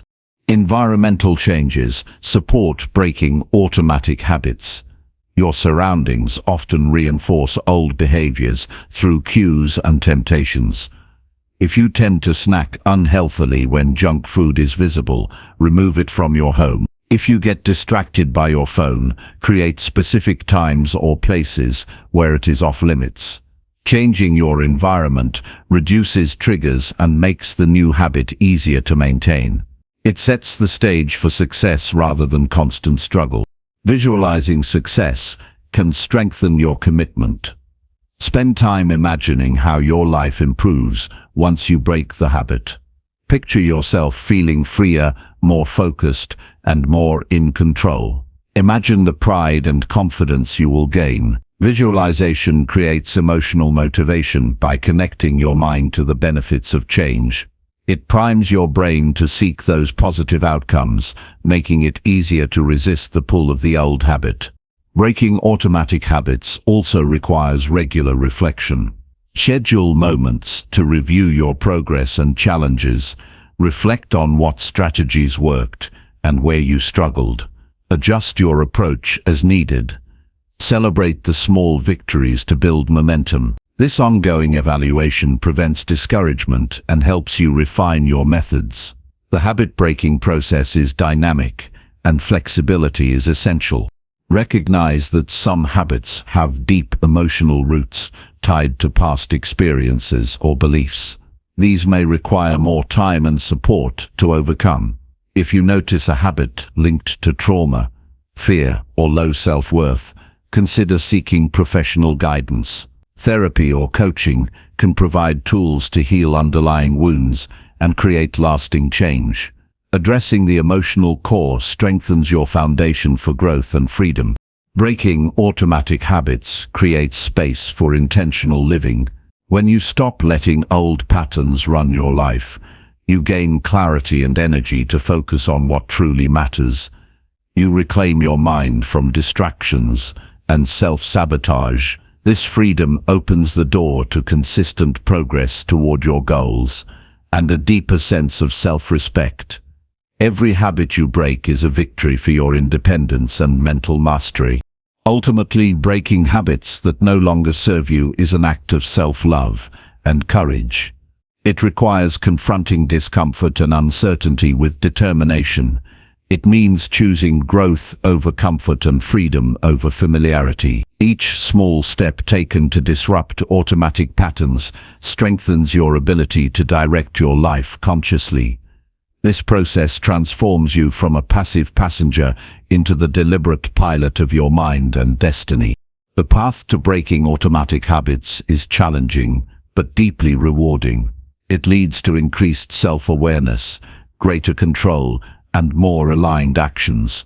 As you replace unhelpful habits with empowering ones, your confidence grows. You learn that change is possible through persistent effort and self-compassion. This mastery over your automatic behaviors is a cornerstone of owning your mind and designing a life of purpose and fulfillment. Start now by identifying one habit that limits you. Observe its triggers without judgment. Create a plan to pause and choose a new response. Enlist support and track your progress.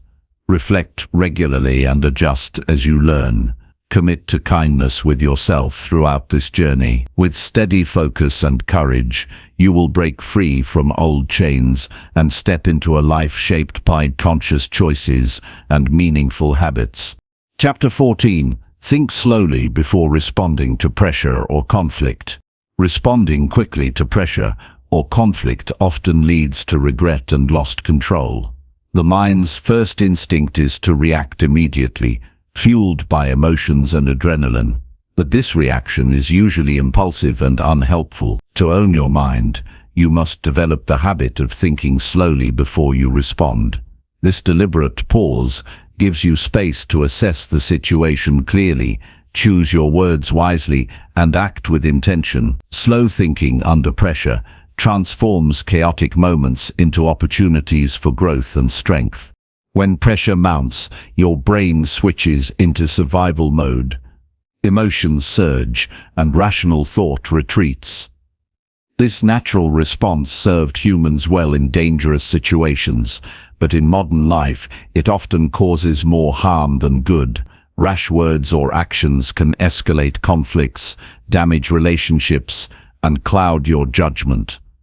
Slow thinking breaks this automatic cycle by activating your prefrontal cortex, the part of your brain responsible for reasoning, planning, and self-control. This shift allows you to respond thoughtfully rather than react emotionally. Developing the habit of slow thinking starts with awareness. Notice your triggers and how your body reacts when pressure rises. You might feel your heart race, your breath quicken, or your muscles tense. These physical signals alert you that your mind is moving toward impulsive reaction. Use them as cues to pause. Take a deep breath and count to 3 slowly. This simple action interrupts the fight or flight response and invites calm. It creates a mental space where reflection can occur. Once you have paused, ask yourself key questions before responding. What is really happening here? What outcome do I want? How will my words or actions affect the situation and those involved? This moment of questioning helps you shift from emotional reaction to strategic response. It empowers you to choose responses that align with your values and goals. You gain control over your narrative instead of letting pressure dictate your behavior. Thinking slowly does not mean avoiding conflict or being passive. It means approaching conflict with clarity and purpose. When you slow down, you can listen more deeply to the other person's perspective. This listening builds empathy and reduces misunderstandings. It also allows you to identify common ground or areas where compromise is possible. Conflict handled thoughtfully can lead to stronger relationships and mutual respect rather than division. Patience is a vital ingredient in this process. It requires training your mind to tolerate discomfort and uncertainty without rushing to fix or defend. Many people feel the urge to respond quickly because they fear losing control or appearing weak, but true strength lies in restraint and calm. Choosing to think slowly before speaking shows maturity and confidence. It signals that you are in charge of your mind and emotions, rather than a victim of circumstance. Practicing slow thinking daily strengthens this skill. Start with low-stakes situations where pressure is mild. When faced with minor annoyances or interruptions, pause and consider your response. Over time, this practice builds mental muscle that carries over to more intense conflicts. The more often you choose thoughtful responses, the more natural it becomes. You shift reactive to proactive communication, which improves every area of your life. Remember that thinking slowly also includes being mindful of your internal dialogue. Negative self-talk or assumptions about others can fuel emotional reactions. When you catch yourself jumping to conclusions or labeling someone unfairly, pause and reconsider. Challenge those thoughts by seeking evidence and alternative explanations. This mental check prevents you from escalating conflicts unnecessarily and keeps your mind balanced. In situations of high pressure, having a few calming techniques at hand is helpful. Deep breathing, grounding exercises, or a brief mental retreat can restore composure quickly. Visualizing a peaceful place or repeating a calming phrase silently can also steady your mind. These tools enhance your ability to maintain slow thinking even when emotions run high. They remind your mind that you are in control of your reactions. Slow thinking before responding builds trust and respect from others. People sense when you respond thoughtfully rather than impulsively. It creates a space where honest dialogue can happen without fear of harsh judgment or escalation. This trust strengthens relationships personally and professionally.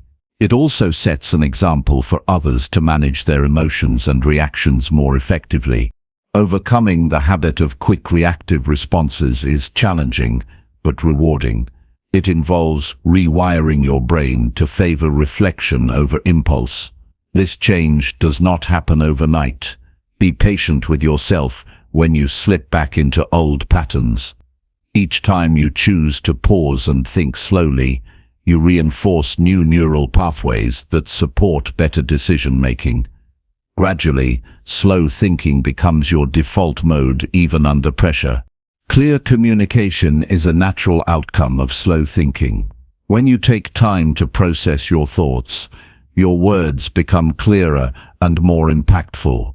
You avoid misunderstandings caused by hasty or incomplete expressions. Your message aligns with your true intentions and values.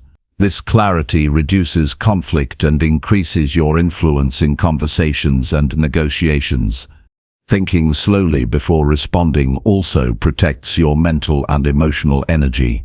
Reacting impulsively often drains you, leaving you exhausted or regretful. Thoughtful responses conserve energy by focusing it on solutions rather than drama. This conservation builds resilience, helping you face future pressures with greater calm and confidence. Embracing slow thinking requires a mindset shift. It means valuing wisdom over speed, patience over urgency, and reflection over reaction. It calls for humility to accept that immediate answers are not always the best answers. It invites curiosity to explore situations deeply, rather than jumping to conclusions. This mindset empowers you to lead your mind, rather than be led by fleeting emotions. Your mind is your most powerful tool. How you use it under pressure defines your character and your path. Choosing to think slowly before responding is an act of mastery. It separates you from those who allow stress and conflict to control them. It frees you to act with intention, integrity, and courage even in difficult moments. This practice is not just about avoiding mistakes, it is about creating space for your best self to emerge. Every interaction becomes an opportunity to practice this skill. Whether in conversations with loved ones, colleagues, or strangers, slow thinking enhances your presence and effectiveness. It allows you to respond to challenges thoughtfully and maintain peace in your mind. This peace is the foundation for making clear decisions and taking confident action. Start now by observing moments when you feel pressure rising. Use your breath and counting as a simple pause technique. Reflect briefly on your goals for the interaction and the best possible outcome. Speak only when you have gathered your thoughts and emotions. Practice this regularly, and soon you will notice a shift in how you handle pressure and conflict. Your mind will become a steady force rather than a reactive whirlwind. This habit of slow thinking before responding builds over time into a natural way of being. It enhances your relationships, your decision-making, and your self-control. It creates space for wisdom to guide your actions, rather than impulsiveness. Owning your mind means embracing this discipline and making it a cornerstone of your daily life. With patience and persistence, you will transform pressure and conflict from sources of stress into opportunities for growth and connection. Chapter 15. Observe your thoughts without judging or escaping them. Observing your thoughts without judgment or escape is a fundamental practice that builds mastery over your mind. The mind is constantly active, producing a stream of ideas, emotions, and memories. Many of these mental events trigger reactions, sometimes positive, sometimes negative, but the key to owning your mind is to learn how to watch this internal flow with calm attention, without labeling thoughts as good or bad, and without trying to run away from uncomfortable feelings. This kind of observation strengthens your mental clarity and emotional balance, freeing you from impulsive responses and inner turmoil. Most people either get lost in their thoughts or try to push them away when they become unpleasant. Getting lost means identifying so closely with the thought that it feels like reality itself. Pushing thoughts away creates tension because it requires constant effort to avoid parts of your experience. Both reactions drain mental energy and reduce your ability to focus on what truly matters. Instead, stepping back and observing your thoughts as if you were watching clouds pass across the sky creates a healthy distance. This distance lets you understand your mind without becoming controlled by it. Learning to observe your thoughts starts with mindfulness, which simply means paying attention to the present moment. It involves noticing what's happening inside you, the thoughts, emotions, and physical sensations, without trying to change or judge them. When a thought arises, notice its content, tone, and how it makes you feel. Instead of reacting with fear, anger, or frustration, just acknowledge the thought quietly. There is a thought about failure, or there is a feeling of anxiety. Naming the experience grounds you in awareness, rather than entanglement. This practice might feel strange or uncomfortable at first, because you are used to reacting automatically. It may bring up thoughts you have avoided or judged harshly. But facing your inner experience openly is the beginning of freedom. Observing thoughts without judgment means you accept whatever arises as part of being human. You stop fighting with your mind and start cooperating with it. This acceptance reduces inner conflict and creates space for healing and growth. Another benefit of this observation is increased insight. By watching your thoughts without judgment, you begin to notice patterns. You may realize that certain worries repeat, or that some beliefs limit your potential. Recognizing these patterns is essential because it allows you to question their validity rather than blindly follow them. This questioning leads to wiser choices about which thoughts to trust and which to release. Not escaping your thoughts also builds emotional resilience. Difficult emotions often trigger avoidance behaviors, distraction, denial, or numbing. These strategies provide short-term relief, but keep you trapped in cycles of stress. When you learn to stay present with uncomfortable feelings without running away, their intensity decreases over time. You realize that feelings come and go like waves, and you don't have to be overwhelmed by them. This calm presence empowers you to respond thoughtfully rather than react impulsively. The physical body plays an important role in this process. Thoughts and emotions manifest as bodily sensations: tightness in the chest, tension in the shoulders, a knot in the stomach. Paying attention to these sensations deepens your observation practice. Instead of getting caught up in mental stories, you bring awareness to the physical experience. This embodiment anchors you in reality and calms the nervous system. You become less identified with your thoughts and more rooted in your true self. Regular practice strengthens your ability to observe thoughts clearly. Start by setting aside a few minutes each day for quiet reflection or meditation. Sit comfortably and focus on your breath. When thoughts arise, acknowledge them without judgment and gently return your attention to your breathing. Over time, this builds your capacity to notice thoughts throughout the day without being swept away by them. The habit of mindful observation becomes natural and effortless. In daily life, you can observe thoughts during moments of stress or decision-making. When a strong reaction arises, pause and notice the thoughts fueling it. Ask yourself what judgments or assumptions are involved. Are you attaching a negative label? Are you predicting a worst-case scenario? Simply bringing awareness to these mental processes weakens their grip and creates choice. You can then decide whether to act on these thoughts or let them pass. This practice also improves your focus and mental clarity. When you stop judging and escaping thoughts, you reduce mental noise and distraction. Your mind becomes quieter and more present. This clarity enhances your ability to concentrate on important tasks and make better decisions.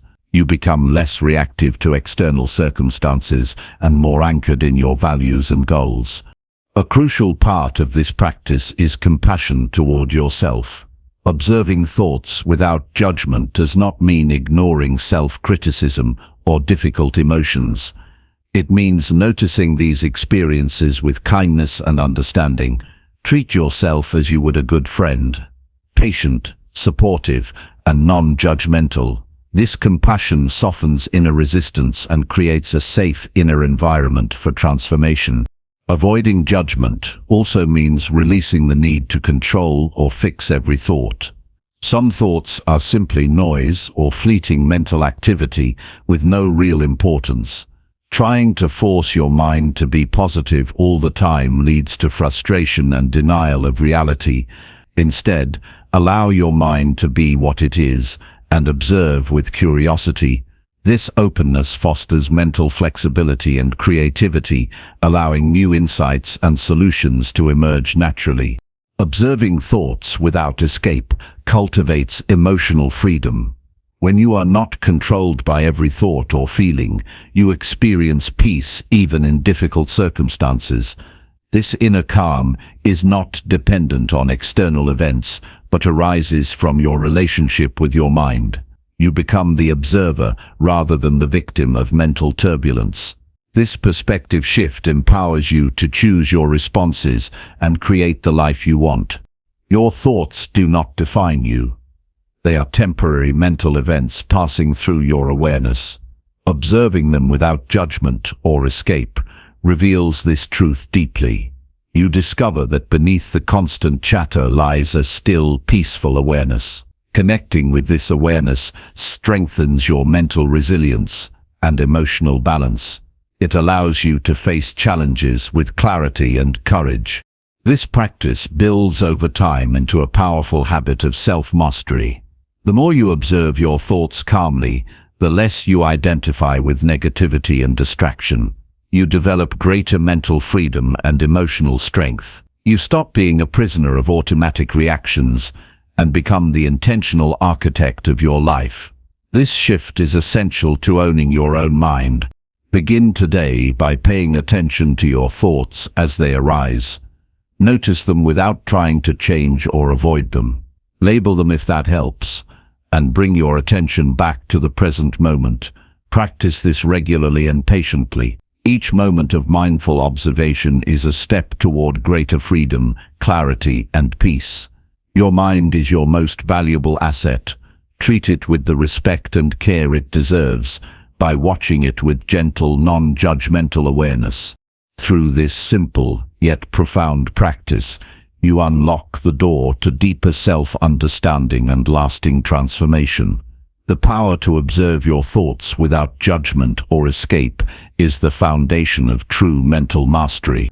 Embrace this practice as a daily habit, and you will find your mind becoming clearer, calmer, and more in your control. This is the path to owning your own mind fully and living with purpose and freedom. Chapter 16. Rewire your mindset through consistent small improvements. Changing the way you think is not about making giant leaps overnight, but about small, consistent steps. Every day, your mindset is like a muscle shaped by repeated thoughts and actions. When you focus on tiny improvements regularly, you gradually rewire your brain to support positive growth and resilience. This slow and steady approach builds lasting mental strength and opens the door to new possibilities. By committing to daily progress, no matter how small, you transform your mindset and ultimately your life. Every thought you repeat strengthens neural pathways in your brain. When you constantly dwell on doubts, fears, or limitations, your mind reinforces these patterns. But when you intentionally replace negative or unhelpful thoughts with empowering ones, you build new, stronger connections. These new pathways guide you toward better habits, greater confidence, and clearer focus. Rewiring your mindset through small improvements takes patience, but it produces profound and lasting change. Tracking your progress supports consistency and motivation. Keep a journal, checklist, or app to note your small wins each day. Reflect on how these changes affect your mood, energy, and actions. Seeing your growth written down builds confidence and encourages you to keep going. Tracking also helps you spot setbacks or obstacles early, so you can adjust your approach as needed. This feedback loop accelerates your mindset shift. Start by identifying one small area where you want to improve your thinking. It could be reducing self-criticism, increasing gratitude, or building confidence. Choose something specific and manageable so you can track your progress clearly. For example, decide to notice and challenge one negative thought each day, or write down one positive thing about yourself each morning. This focus on a single change prevents overwhelm and increases your chances of success. Consistency is the key to rewiring your mindset. Daily repetition of small improvements creates momentum and strengthens new mental habits. Even on days when motivation is low, following through with your chosen practice reinforces your commitment. This dedication rewires your brain by creating new default responses. Over time, these responses become automatic, gradually replacing old limiting patterns. This transformation leads to greater mental freedom and resilience. Patience is vital during this process. The brain does not rewire instantly, and setbacks are normal. Avoid frustration or discouragement if progress seems slow. Instead, remind yourself that lasting change is a marathon, not a sprint. Each small improvement builds cumulative strength that becomes visible over weeks and months. Celebrate your perseverance as a sign of true commitment to personal growth. Pair small mental improvements with related actions to maximize impact. For instance, if you aim to think more positively, complement this with actions like smiling more, practicing kindness, or celebrating small successes. When your thoughts and behaviors align, they reinforce each other and create a powerful upward spiral. This synergy accelerates mindset change and helps you embody your new way of thinking fully. Embrace curiosity and experimentation as you develop new mental habits. Notice which small improvements bring the most benefit and which need adjustment. Be willing to try different techniques, such as affirmations, journaling, or mindfulness exercises. This exploration keeps the process engaging and tailored to your unique needs. Flexibility helps you find the most effective ways to rewire your mindset sustainably. Surround yourself with supportive influences that encourage your growth. Engage with books, podcasts, or communities that share positive mindsets and practical advice. Positive environments provide inspiration and accountability, making it easier to maintain your daily improvements. Limit exposure to negative or distracting inputs that undermine your progress. This intentional environment shapes your thinking as much as your habits do. Recognize that small, consistent improvements also build emotional resilience. As you shift your mindset toward positivity and growth, you become better equipped to handle challenges.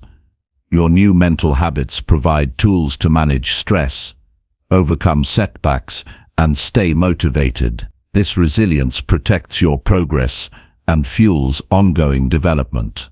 Each small step strengthens your capacity to navigate life's ups and downs with grace. Visualization complements your daily efforts. Spend a few moments imagining yourself fully embodying your improved mindset.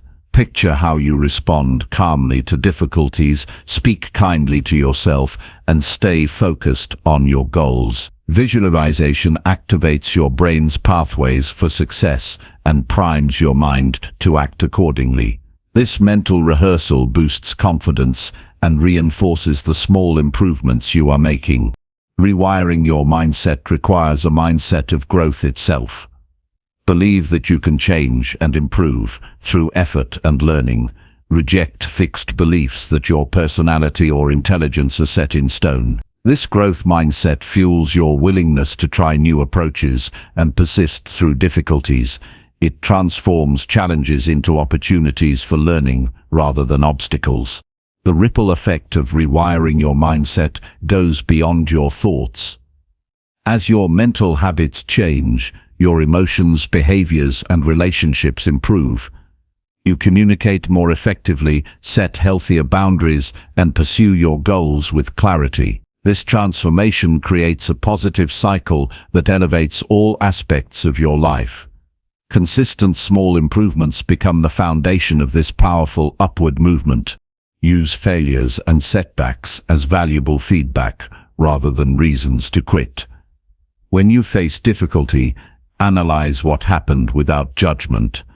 Identify lessons and adjust your small improvement strategies accordingly. This reflective attitude deepens your self-awareness and accelerates your progress. Each challenge becomes a stepping stone rather than a roadblock.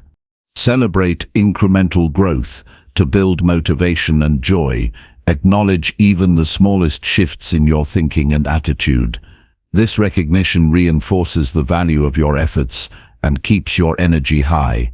Gratitude for progress builds optimism and encourages you to continue. Small wins accumulate into significant transformation when celebrated consistently. Create rituals around your mindset practice to anchor it into your daily life.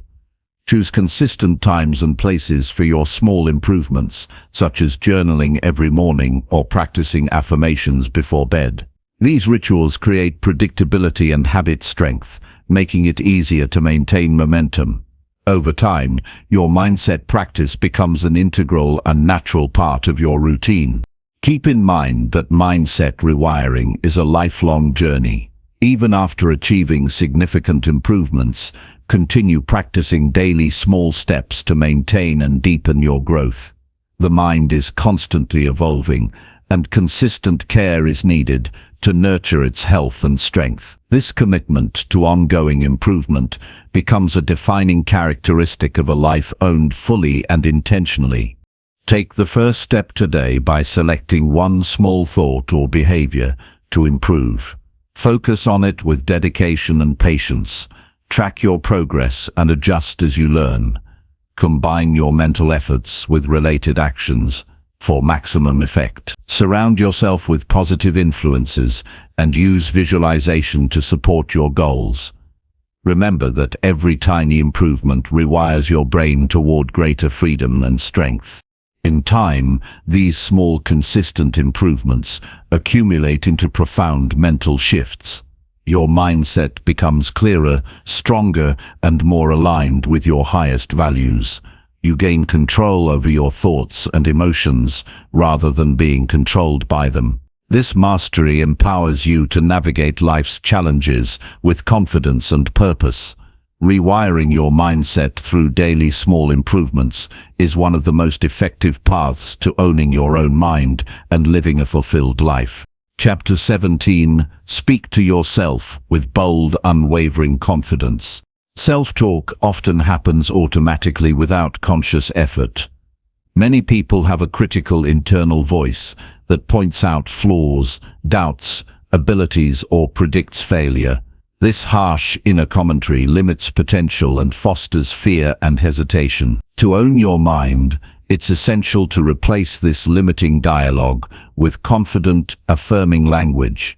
Bold self-talk lifts you up instead of tearing you down, enabling you to face challenges with strength and clarity. Confidence in your inner speech begins with awareness. Pay attention to the messages you tell yourself throughout the day. Notice moments when your thoughts become negative, uncertain, or self-defeating. Catch phrases like, "I can't do this," "I'm not good enough," or "this will never work." Recognizing these patterns is the first step toward changing them. You cannot transform what you do not see clearly.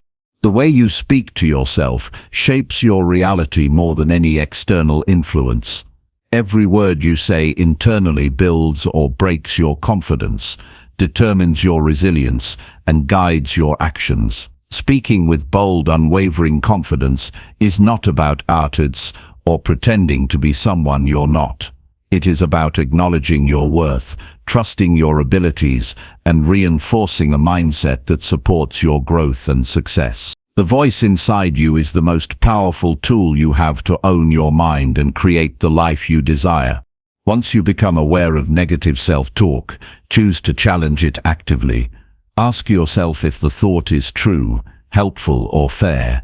Often these harsh judgments are exaggerations or assumptions disconnected from reality. Replace them with truthful, empowering statements. Instead of "I'm not capable," say, "I am learning and improving every day." Instead of "I will fail," affirm "I am prepared and ready to succeed."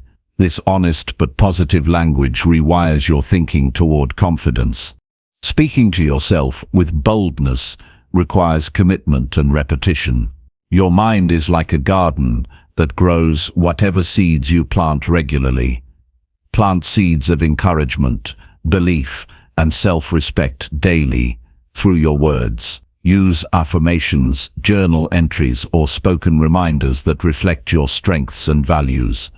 Consistent reinforcement creates a strong mental foundation that supports you in difficult times. Bold confidence also means speaking to yourself with clarity and decisiveness. Avoid vague or wishy-washy language that undermines your intentions. Say, "I will do this" instead of "I hope to do this."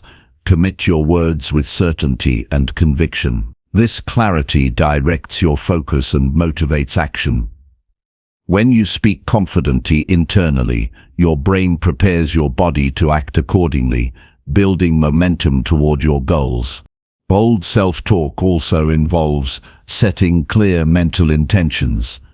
Speak your goals and values aloud in your mind with strength. For example, "I choose patience and persistence," or "I am capable of overcoming obstacles." These declarations align your thoughts and emotions with your desired outcomes. Repeating them daily imprints your intentions on your subconscious mind, guiding your behavior naturally. Tone matters in your inner speech. Use a kind but firm voice that commands respect and encouragement. Imagine how you would speak to a close friend or mentee who is facing challenges. Would you yell or belittle them? Or would you offer supportive, motivating words with conviction? Treat yourself with the same bold kindness and you cultivate a nurturing inner environment for growth. Authenticity is critical in your self-talk. Confidence is not about pretending to be perfect or fearless. It is about embracing your true self with all strengths and weaknesses. Speak to yourself honestly about areas where you need growth, while affirming your inherent value and potential. This balance creates a grounded confidence rooted in reality rather than fantasy. You become your own reliable ally instead of a harsh critic. Practice speaking boldly to yourself in moments of doubt or stress. When fear or hesitation arises, counter it immediately with a strong statement of belief. For example, "I am strong enough to handle this," or "I trust my judgment." This practice interrupts negative spirals and restores your confidence quickly. Over time, your mind learns to default to boldness rather than fear. Your environment influences your inner speech as well. Surround yourself with people and resources that support your confidence. Listen to inspiring talks, read motivational books, and engage with encouraging communities. Avoid sources that fuel doubt or negativity. This positive input nourishes your mind and reinforces your bold self-talk. Visualization enhances bold self-talk. Imagine yourself acting confidently, succeeding, and handling difficulties with ease. Picture your inner voice speaking firmly and clearly. This mental rehearsal activates neural pathways that support confident behavior in real situations. Visualizing your confident self regularly strengthens your ability to embody this mindset in daily life. Bold self-talk creates a ripple effect beyond your thoughts. It influences your posture, tone of voice, and actions. When you speak confidently internally, your body language follows. You stand taller, speak clearer, and approach challenges with determination. This alignment between mind and body magnifies your personal power and effectiveness. Consistency is essential for lasting change. Bold self-talk must become a daily habit to transform your mindset permanently. Start by dedicating moments each day to speak affirmations or encouraging statements aloud or silently. Make it part of your morning routine, exercise, or quiet reflection. The more you practice, the more natural and automatic it becomes. This practice also builds resilience. Life inevitably brings setbacks and criticism, but a confident inner voice helps you bounce back quickly. You view failures as lessons rather than reflections of your worth. Your bold self-talk provides the strength to keep going when external circumstances are difficult. It anchors you in your values and purpose. Your inner voice is the most consistent companion you have.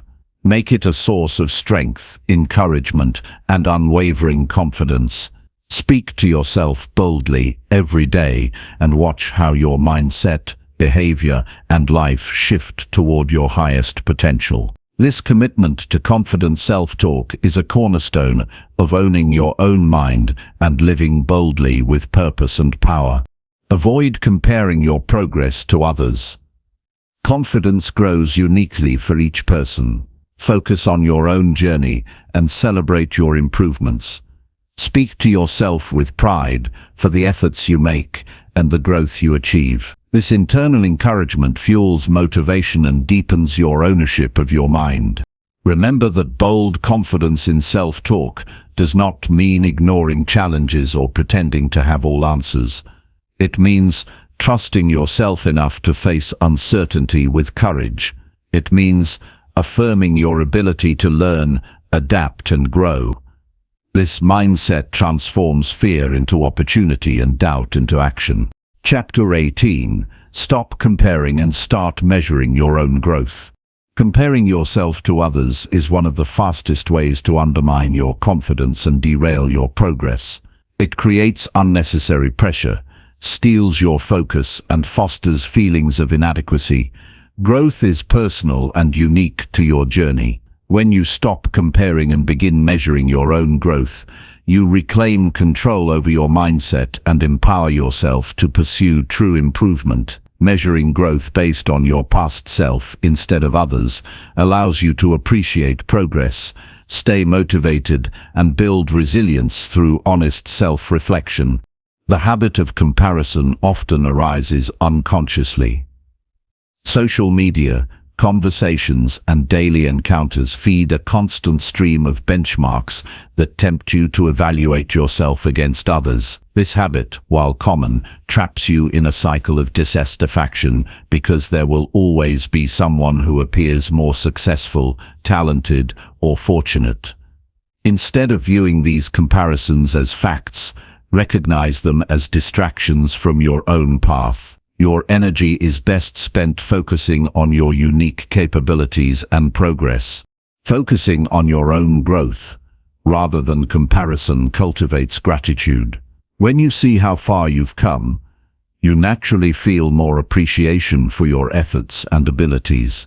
Gratitude reduces anxiety about the future and regret about the past. It anchors you in the present moment making progress feel meaningful and rewarding. This positive emotional state fuels motivation and resilience, sustaining your growth journey. Tracking small improvements over time builds an accurate picture of growth. Keep a journal or use an app to record daily or weekly reflections on your progress. Note successes and challenges with honesty and without judgment. This practice not only highlights achievements, but also reveals patterns and obstacles you can address. Measuring growth in this way turns abstract goals into concrete steps and fosters a mindset of continual development. Measuring your growth requires a shift in perspective from external validation to internal reflection. Begin by identifying specific areas of your life where you want to grow, whether skills, habits, emotional intelligence, or physical health. Set clear personal benchmarks that reflect your values and aspirations rather than societal standards. For example, if you want to improve patience, notice whether you handle difficult situations better today than last month. This personalized measurement grounds your progress in your reality. Growth measurement also encourages realistic goal setting. When you understand your current level and progress, you can set achievable and challenging targets that push you without overwhelming you. Realistic goals maintain momentum by providing clear direction and a sense of accomplishment. They prevent burnout and discouragement that often come from unrealistic comparisons or expectations.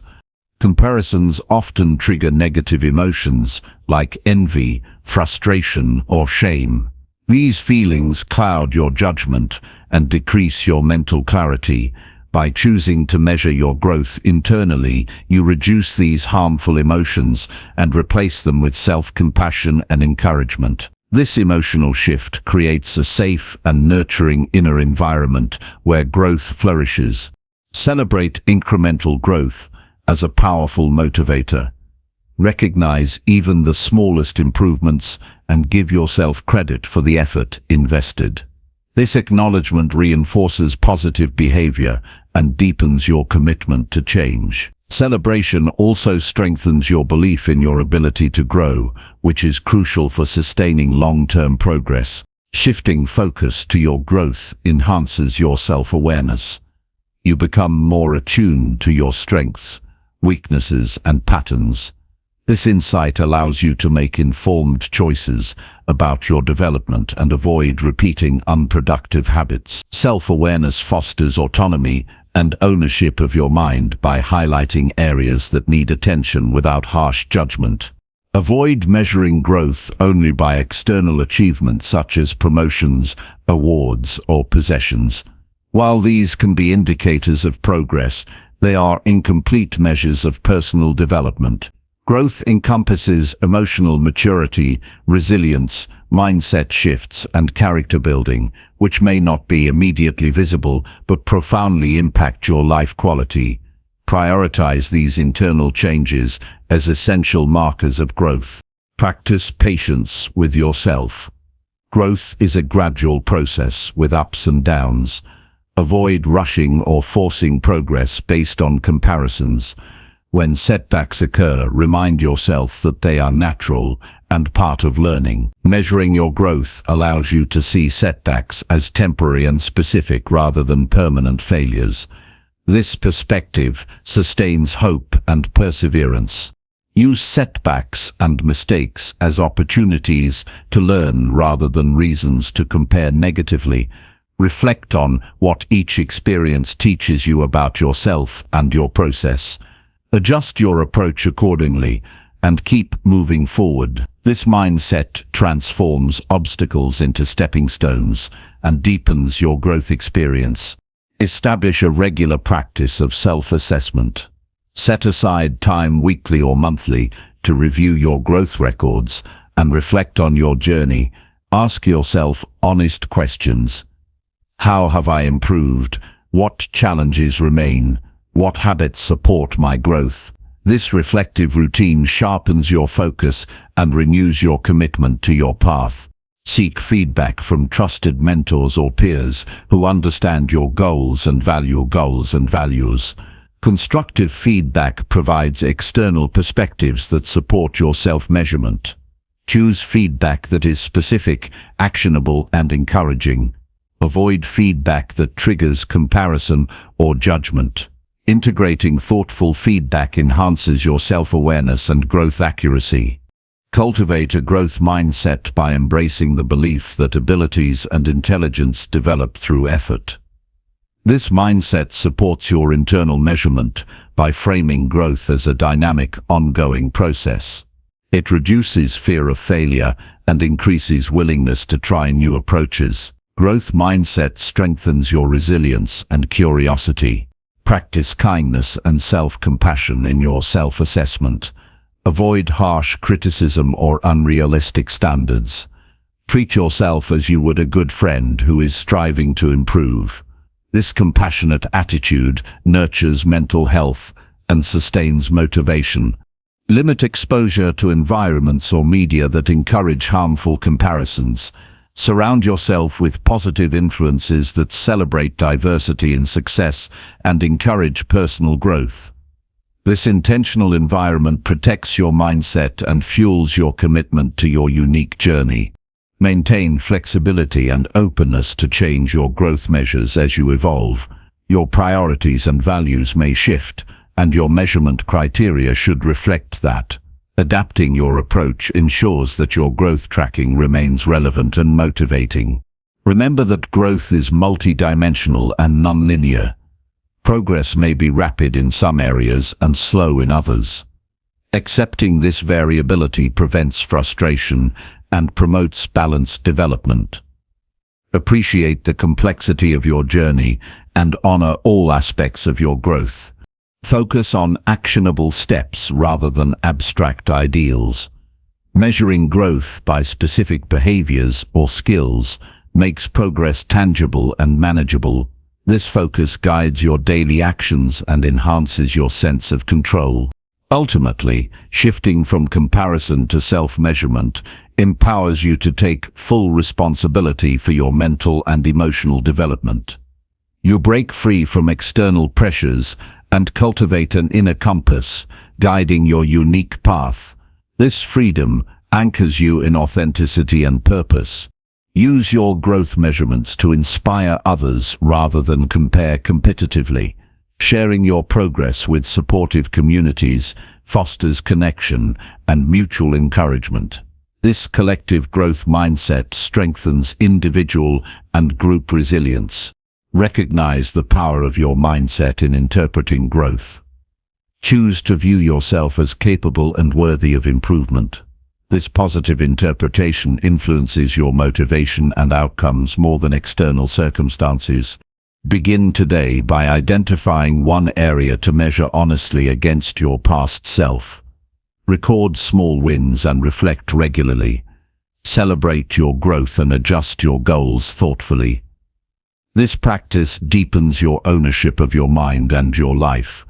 By consistently stopping comparison and focusing on measuring your own growth, you build confidence, resilience, and clarity. You transform your mindset from one of scarcity and judgment to one of abundance and self-compassion. This transformation is essential to owning your own mind and living a fulfilled, empowered life. Chapter 19. Use solitude daily to listen to your inner voice. Silence is not emptiness but a space where your deepest thoughts can emerge clearly. In the midst of daily noise, distractions, and demands, it's easy to lose touch with your inner voice, the quiet guidance that reflects your true values, desires, and wisdom. Making solitude a daily practice creates the opportunity to reconnect with this voice. When you consistently carve out time for stillness, you build a habit that nurtures self-awareness, clarity, and inner strength. Listening to your inner voice is one of the most profound ways to own your mind and guide your life authentically. Many people avoid solitude because it can feel uncomfortable or expose inner fears and doubts. Yet, this discomfort signals the importance of this practice. Facing silence allows you to sit with yourself without external distractions, enabling you to notice thoughts and feelings that often go unacknowledged. This honest presence to your inner world deepens your understanding of who you are beyond social roles, achievements, or external validation. Regular solitude sharpens your ability to differentiate between your inner voice and external noise.